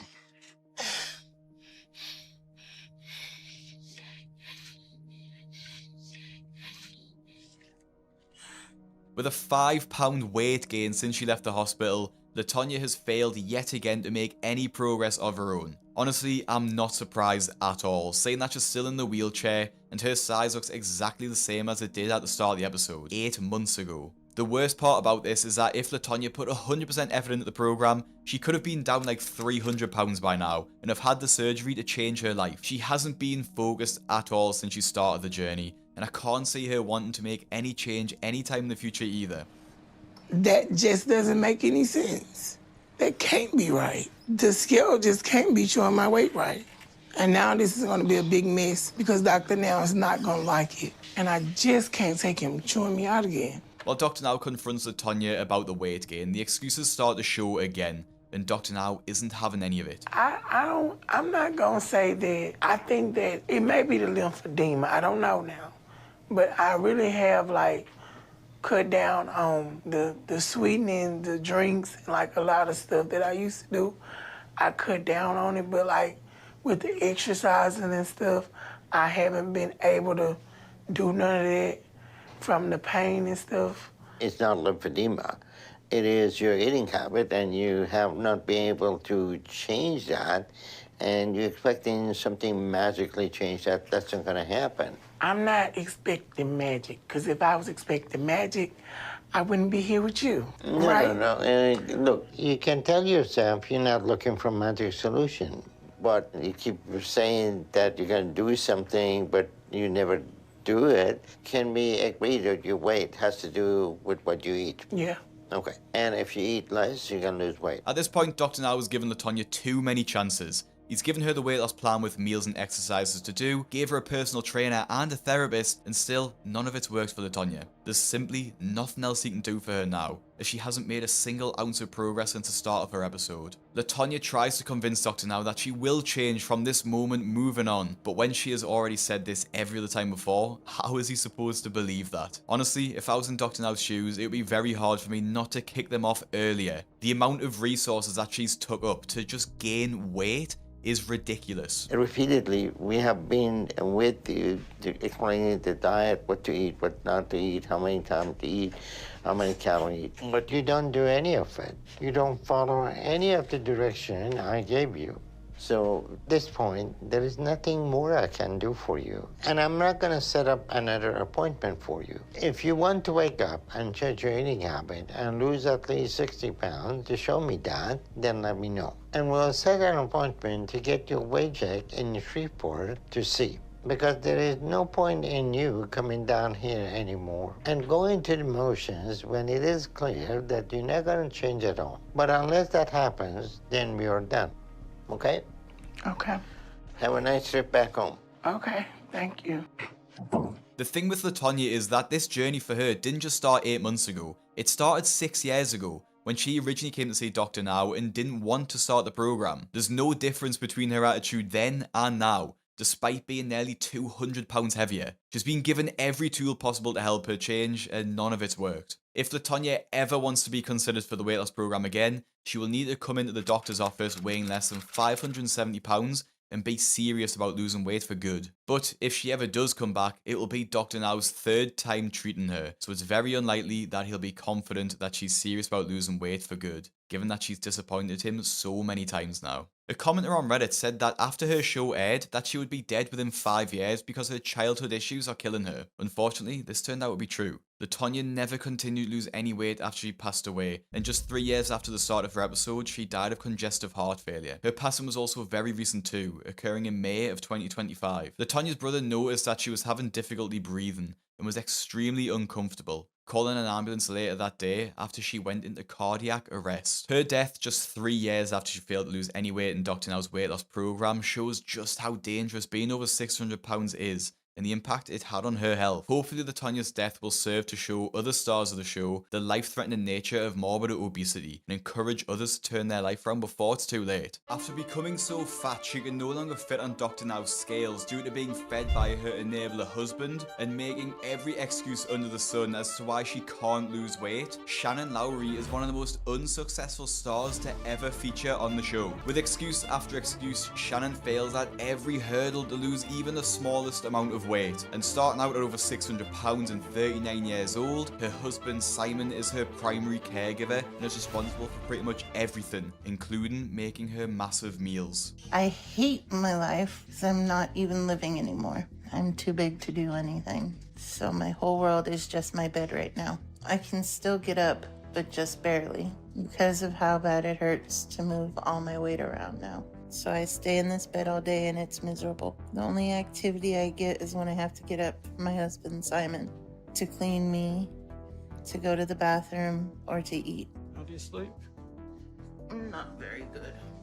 Join the club on that one. All I do is I lay in bed, I sit, and I stare at these walls. Shannon is completely miserable. She has grown so used to her situation that she doesn't know how to do anything else, simply existing rather than living. What makes it worse is what Shannon prioritizes, as she values silly things over what actually leads to a fulfilling life. Instead of saying things like, I miss being able to walk, or go on holiday, or spend time with me husband, Shannon reminisces about the TV and colouring in. It's strange to think that Shannon doesn't regret more important things like this, instead having a more challenging childlike outlook on life. From another perspective, Shannon could be experiencing a severe depression, claiming that even the simplest things in life don't bring her joy anymore. I think it's obvious that Shannon, or anyone who's 600 pounds, will be experiencing some form of depression because her quality of life is so low, but she clearly also has quite a childlike attitude. Given her size, Shannon is always uncomfortable because of the large amount of fat pulling at her skin. At the start of the episode, Shannon is said to be around 600 pounds, but in reality, I think she's a lot closer to 700 pounds already when compared to other stars of the show. I don't turn TV on anymore, hardly.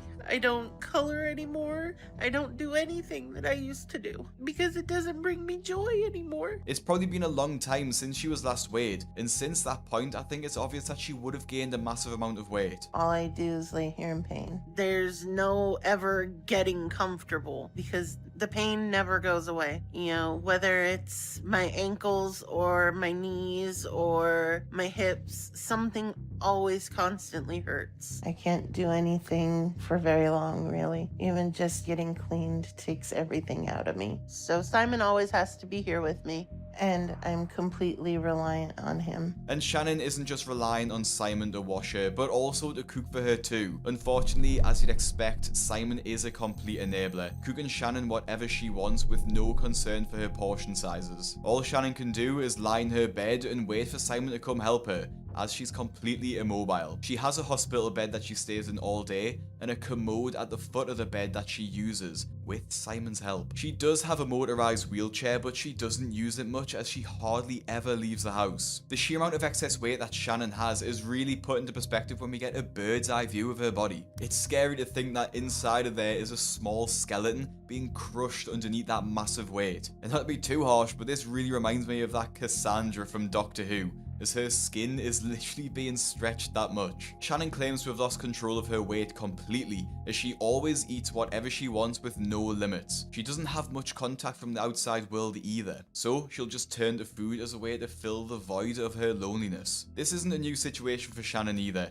as she struggled with her weight ever since she was a child. Like a lot of children, Shannon's parents divorced when she was young, so she was passed around between households for a long time. That feeling of not having a permanent safe space can create a lot of trauma for a child, and it is sad to see how much of an impact this has had on Shannon's life. Shannon's biological mother actually abandoned her in the hospital the day after she was born, which led to her really struggling with the feeling of being unwanted from an early age. None of her family took especially good care of her, apart from her stepmom, a woman who her dad remarried. This lady was really special to Shannon, as she took the most care of her and her siblings, but when she divorced her dad, Shannon was back again to feeling totally isolated. Food kind of became a comfort for me. You know, I'd go to my dad's work and just eat fast food the whole time.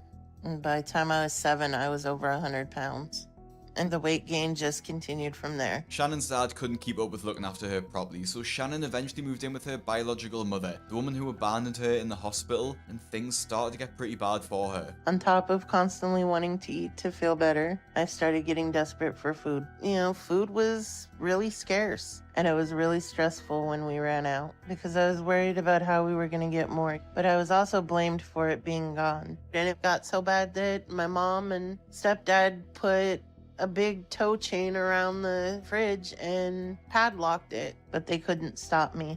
I always found a way. And I got up to around 250 by the time I was 13. The fact that her mother had to literally padlock the fridge shut shows just how little control Shannon had over her eating. She literally could not stop herself, to the point where she would eat all of the food in the family home. Because she simply needed to eat huge quantities, it didn't even matter what the food was.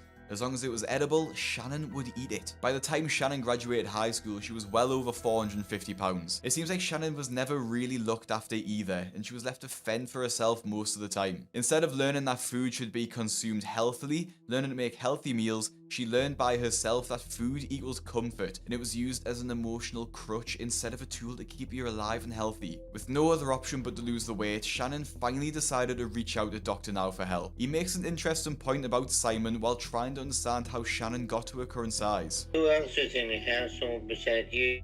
My husband. So, is he your enabler then? I wouldn't say that exactly. Alright, then if you can only walk 10 feet, then who prepares food and how do you get your food? My husband usually makes dinner. He's the one that usually cooks. He's the one who gets all the food for you? Yes, sir. So let me ask you again. I say you're an enabler? Yeah. Alright, so does your husband work? He works, he's a paid caregiver for me. So if you are functional, he's gonna lose his job? I guess, maybe. Is that gonna be a problem if you lose weight then? No, sir. Well, this is a very difficult situation. We find the people that they have a member of family as a caregiver, and this dynamic between them does exist. This dynamic negatively affects your ability to change anything and come out of disability, and you get your life back, and the caregiver find another position or job. Yeah, no, my husband totally is behind me 100%. He's willing to do whatever it takes for me to get healthy. With Simon being Shannon's full-time caregiver, if she loses the weight, he won't have a job anymore. From what I've seen, he likes Shannon being at that weight. They met when she was a similar size, and he was attracted to her because of this. This trait is honestly so common in the show, with the stars' partners fetishizing them and actively sabotaging their attempt at weight loss. But people like Simon, they actually prefer their partner to be super morbidly obese and immobile, because it means they get to stay at home and provide for them, which they also enjoy doing, and they're just into that. Dr. Now asks Shannon to lose 100 pounds over 2 months,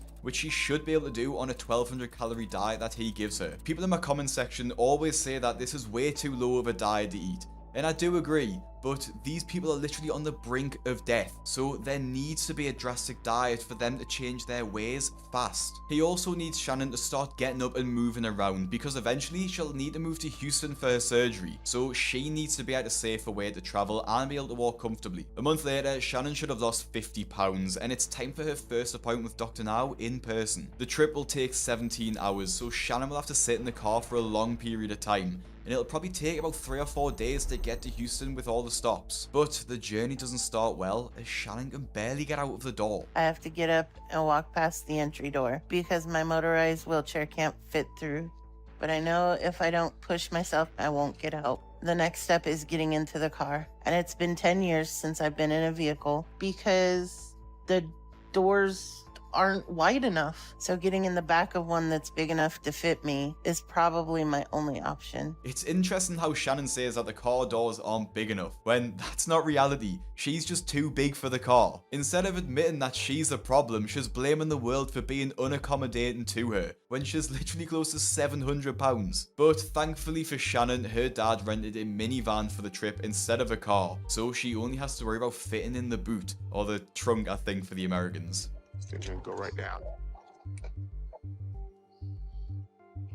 Okay. There you go. There you go. I don't know if I'm gonna be able to do this, Dad. Tell him we need all hands on deck. This is already not good. I'm already where I need more help than my dad and Simon can give me. And I'm trying not to get upset or overwhelmed about it. But I'm scared, and I'm starting to freak out. This could all go really bad for me. It takes about 6 people to practically flop Sharon into the back of the minivan, using a sheet to slide her body along. Bessie, keep leaning. I can't lean anymore. Pull! That's it. There you go. Got her. Going. Go on. There you go. I'm trying to help. Get this bag out of my way. There you go. All right. Okay. That's as good as we're gonna get. But after less than an hour on the road, Shannon is in a lot of pain. Simon and her dad aren't sure what's wrong, so they pull off the road to check. She says some of her body fat is sitting uncomfortably beneath her, so they work together to try and make it more comfortable, but it doesn't really go to plan. There we go. Is that better? No. The toes need to be adjusted and... Look at how I'm sitting, Simon. This hurts. Right, pull her forward again. Get her forward again. Okay. How was that? Try it now. Otherwise, I don't know what the hell to do.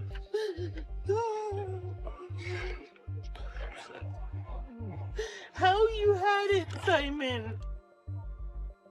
That what? I just moved it round so it would be comfortable for you. No, how you had it when we left.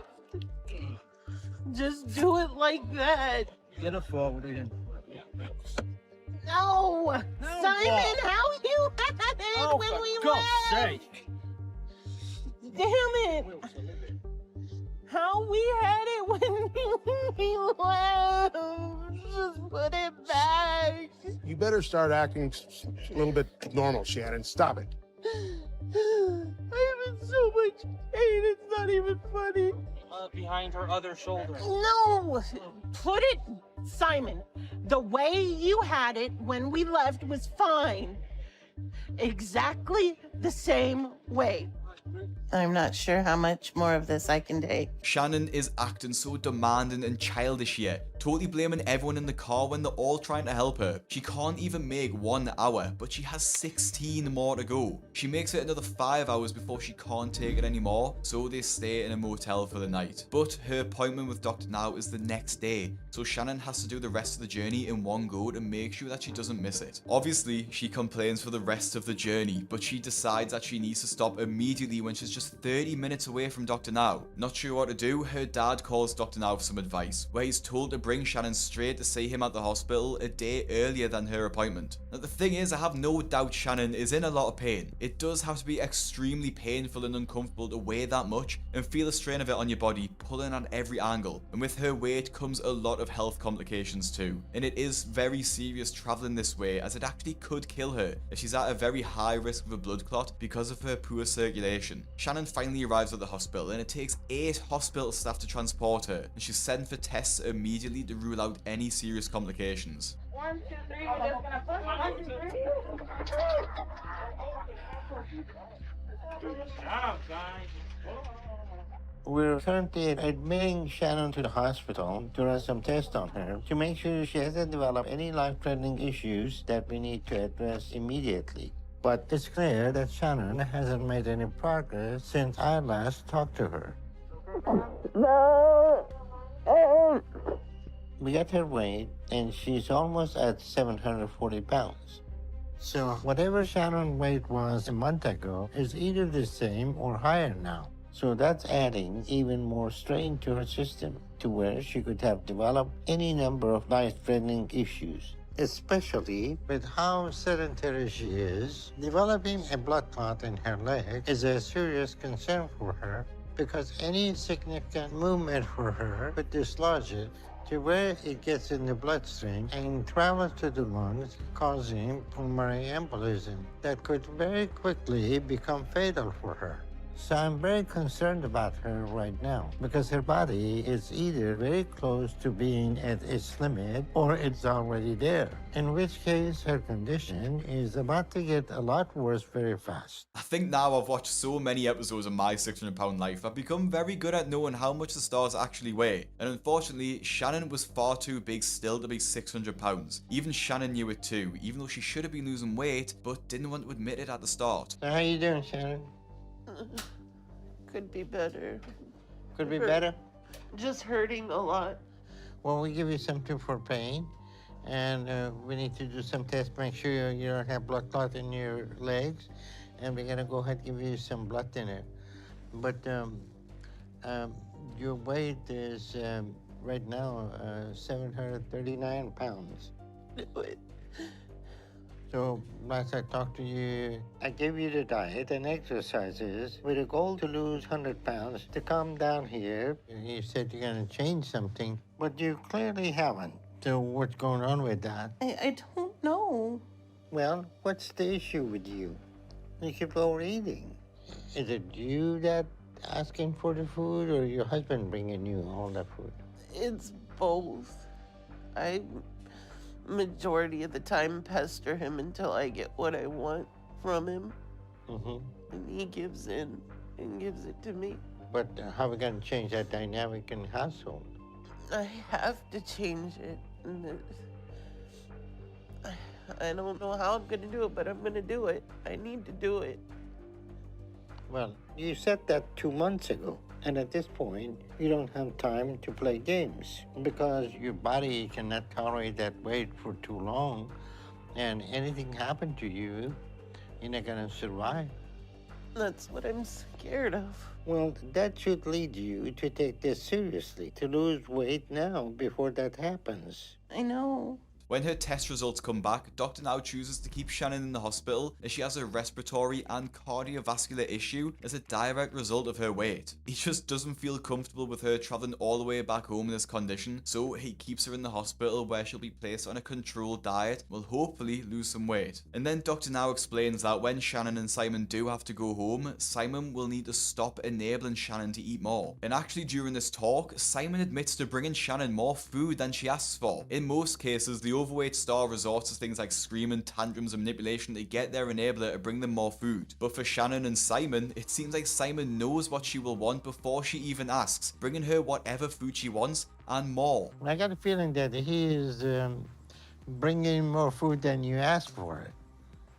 Isn't that right? It has been known, unfortunately, yeah. That's what you call being an enabler. So you need to stop doing that. Yeah. Because you bring it to her, she feels obligated to eat it, and then you're harming her and you're helping her kill herself. Yeah, I know. And this is not going to be good. Okay? Okay. All right. If you need anything, give me a call. It's so strange how Simon even laughs after he says it too, like it's some sort of joke. Plus, many other fans of the show also get strange vibes from Simon. Her husband is more than likely a feeder. He watches her take each bite, chew, swallow, and then take another bite. Friggin' creepy. His facial expression is that of watching a striptease. Her husband's a weirdo for sure. In just 2 weeks at the hospital, Shannon loses 70 pounds. Honestly, that's an insane amount of weight loss and shows just how effective the diet is and can be, and how there really are no excuses. If you stick to the calories, you'll lose the weight. End of. Dr. Now gives Shannon a goal of losing 200 pounds over the next 2 months to qualify for weight loss surgery. If she sticks to the diet, she will easily be able to lose the weight, and will know if she doesn't when she comes back to Houston for her next weigh-in. Unfortunately, it's a pretty big gap before her next appointment, as this season My 600 Pound Life took place in 2020, right as COVID hit, so Shannon was unable to travel for her appointment. So, it's been 7 months since her last appointment when we next see her, so it'll be interesting to see what state Shannon is in after all this time. Shannon's come back down to Houston, but it took her longer than she expected again, which isn't a good sign because it means she was struggling on the road and hasn't improved her health like she thinks. And on top of that, the nurse has seen her in the waiting room and said she doesn't think she can fit on the scale because she has to use one weight bars to hold herself up, and so she would have to be able to fit between them. But if she's still that big to where she can fit in that space, then she not only hasn't lost the way she thinks, but she probably gained back what she has lost when she was here. So this is all very concerning. Hello, how y'all doing? Good. Hello. Good. Hello, Doctor. Hi, Shannon, you doing okay? I'm okay. All right, it looked like it took you a little longer to get down here again. Yes, it did. Well, I'm glad you're feeling okay, but you're still putting a lot of strain on your body doing this and at your weight, because it doesn't look like you lost much since you were here. And it looked like instead of losing, you gain your weight, and it looked like you're over 700 pounds again. And so the nurse told me that she doesn't think you're gonna fit in the scale. So that's an issue right now. But why haven't you made any progress like you said you did? I'm trying. I'm doing the diet. At least thought I was doing it right. I've really been trying to follow the diet. COVID's been making it hard and not being able to eat as good as I should be. Then why did you come back down here and put all that strain in your body again? Really thought I was doing better, and I had to make the trip. I had to come see you. Now, honestly, I've got no idea how COVID would have made her following the diet difficult. If anything, it should have helped, as all the fast food drive-thrus she was often having would have been shut. And it's not like she would have left the house much anyway. She's honestly just totally lying to herself, completely convinced that she's been trying hard when she really hasn't. She looks like she's gained even more weight than last time, like she's above 800 pounds at this point surely. In fact, Shannon is now so large, she can't fit on the scales anymore.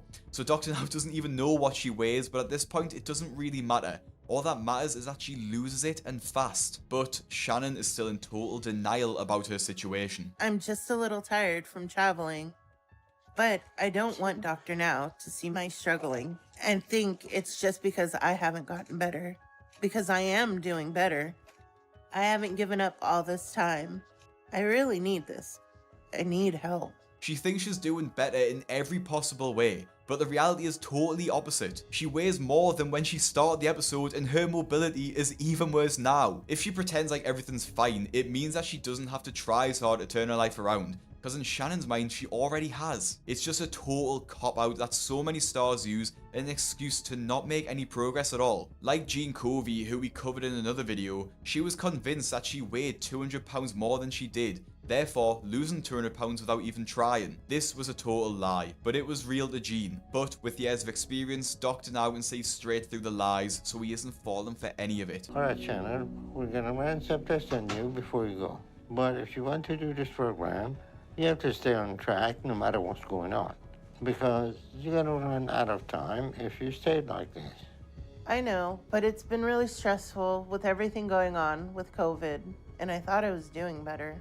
I understand it's been a difficult time, but this is a matter of life and death, and you don't have time to waste like this. I know. Are you even trying? What are some things you changed? I'm only gonna eat 3 times a day, no more snacking. I'm not gonna bully Simon into getting me things that I don't want, so that I don't need to have, so. So, Simon, what do you do to help her? I'll stop feeding her.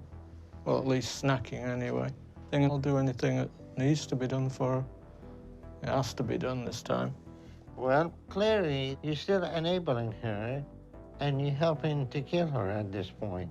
I'm gonna stop all that, yeah, for sure. If Shannon doesn't lose any weight, it's pointless for her to come back and see Dr. Now, so he gives her a final goal to lose 150 pounds over the next 2 months. Otherwise, he'll have to remove her from the program for good. It's really disappointing that during the 7-month filming break, she gained back all of the weight that she lost in hospital, and then more on top. She uses anything as an excuse to not commit to the program. But it's not just Shannon who's lacking, as her husband Simon is enabling her to such an extreme degree that he's even helped her get into a worse situation than when he started. But time isn't on Shannon's side, as every day she chooses to keep gaining, she gets closer and closer to actually losing her life. She already has lots of health complications, and it just takes one of those to take a turn for the worse and actually end up killing her. She's now a year into the program, and Shannon finally feels a rush of motivation and decides to start going to the gym. I think it's great that she's trying, but the gym really isn't the best place for Shannon to start. She can't walk more than a few steps, so in reality she should just be working out from home. Literally walking around her house, or just walking up and down the street would be better. Plus, neither of them drive, so she has to use an electric wheelchair to get to the gym, which is pretty unsafe as she's close to the main roads. A lot of things could go wrong with me being out in public, especially being in my wheelchair. It's a long ride, kind of scary going by myself, but it's gonna be worth it. I'm willing to do it and risk all that if it means I'm gonna do better and make the progress I need. And I think a gym is gonna be something important for me to do my exercises. So I just decided I'm gonna try and do this on my own. Hopefully it turns out to be a good idea and not something I can't handle. Hey, Shannon, how you doing? Doing okay. You ready to get to work? Okay. Let's go. The trainer seems really nice and is obviously really good for Shannon, but everything Shannon does could have been done from home, and I do feel like she'll end up using this as an excuse by saying she can't make it to the gym so she can't work out, because if she'd started doing it at home, she'd have no excuse to not exercise. Let's go. Some of these. Yep, big breaths. Doing all right? Mm-hmm. All right, getting nice and warm? Yep. Okay, we're gonna try out these 12s. Yeah, there you go. Oh. Another shoulder presses. Oh, crap. Oh, yeah. Yep. Mm-hmm. 2. Good. I don't want to make out like going to the gym is a bad thing. I just mean in Shannon's specific case, it seems like the exercise would be better done at home. It's honestly pretty shocking how little Shannon can move, as she can barely raise her arms above her head more than a few times before giving up. And I would just feel absolutely trapped in Shannon's position. And although Shannon obviously had a great workout in the gym, I bet you can imagine what's motivating her to finish the workout. Let's go. Oh, give me some height, give me some height. If these sessions lead to me being more mobile, then I'm here for it. I'm gonna do everything I can. Of course, Shannon is hungry after barely moving, but at least she's trying. Let's just hope she doesn't use that as an excuse to overeat as soon as she gets home. But a month later, when she's barely lost any weight, Dr. Now is less than impressed. It's obvious that she's made little progress too, as it takes 5 people to help her onto the scale, and she almost doesn't fit on it either. Look at you now. Got this. Absolutely. There's that leg. We got you, honey. There you go. Move this chair all the way. As you can get. Now place your hands and we will start to rotate you. Okay? You're there. You are there. Oh my gosh. Come on. You got this. You got it. Okay, you got it. Can we move this? Lift that foot. Okay. There you go. It's on. You're on. Okay, great. You got it, Shannon.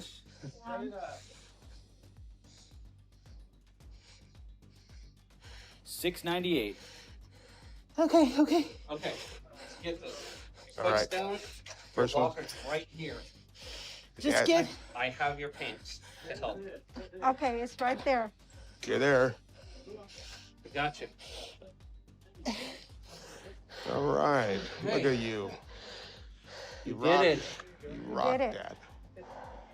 Shannon is getting so large that her clothes barely fit her anymore, with the seam of her trousers breaking under the pressure. She's still in total denial, claiming that she tried to do everything she could to lose the weight and doesn't understand why she didn't lose more weight. She must have forgotten when she lost 75 pounds in just 2 weeks when she was in hospital and controlled diet, because if she actually followed the diet plan, she could have lost that much too. As of 2024, Shannon is still a very similar weight as when she started the show, around the 700 pound mark, and honestly it's quite sad to see that even now she's still struggling with the weight. She does have a YouTube channel of her own where she's been posting her workout videos at the gym, but it's obvious that even though she's working out, her diet is still severely lacking.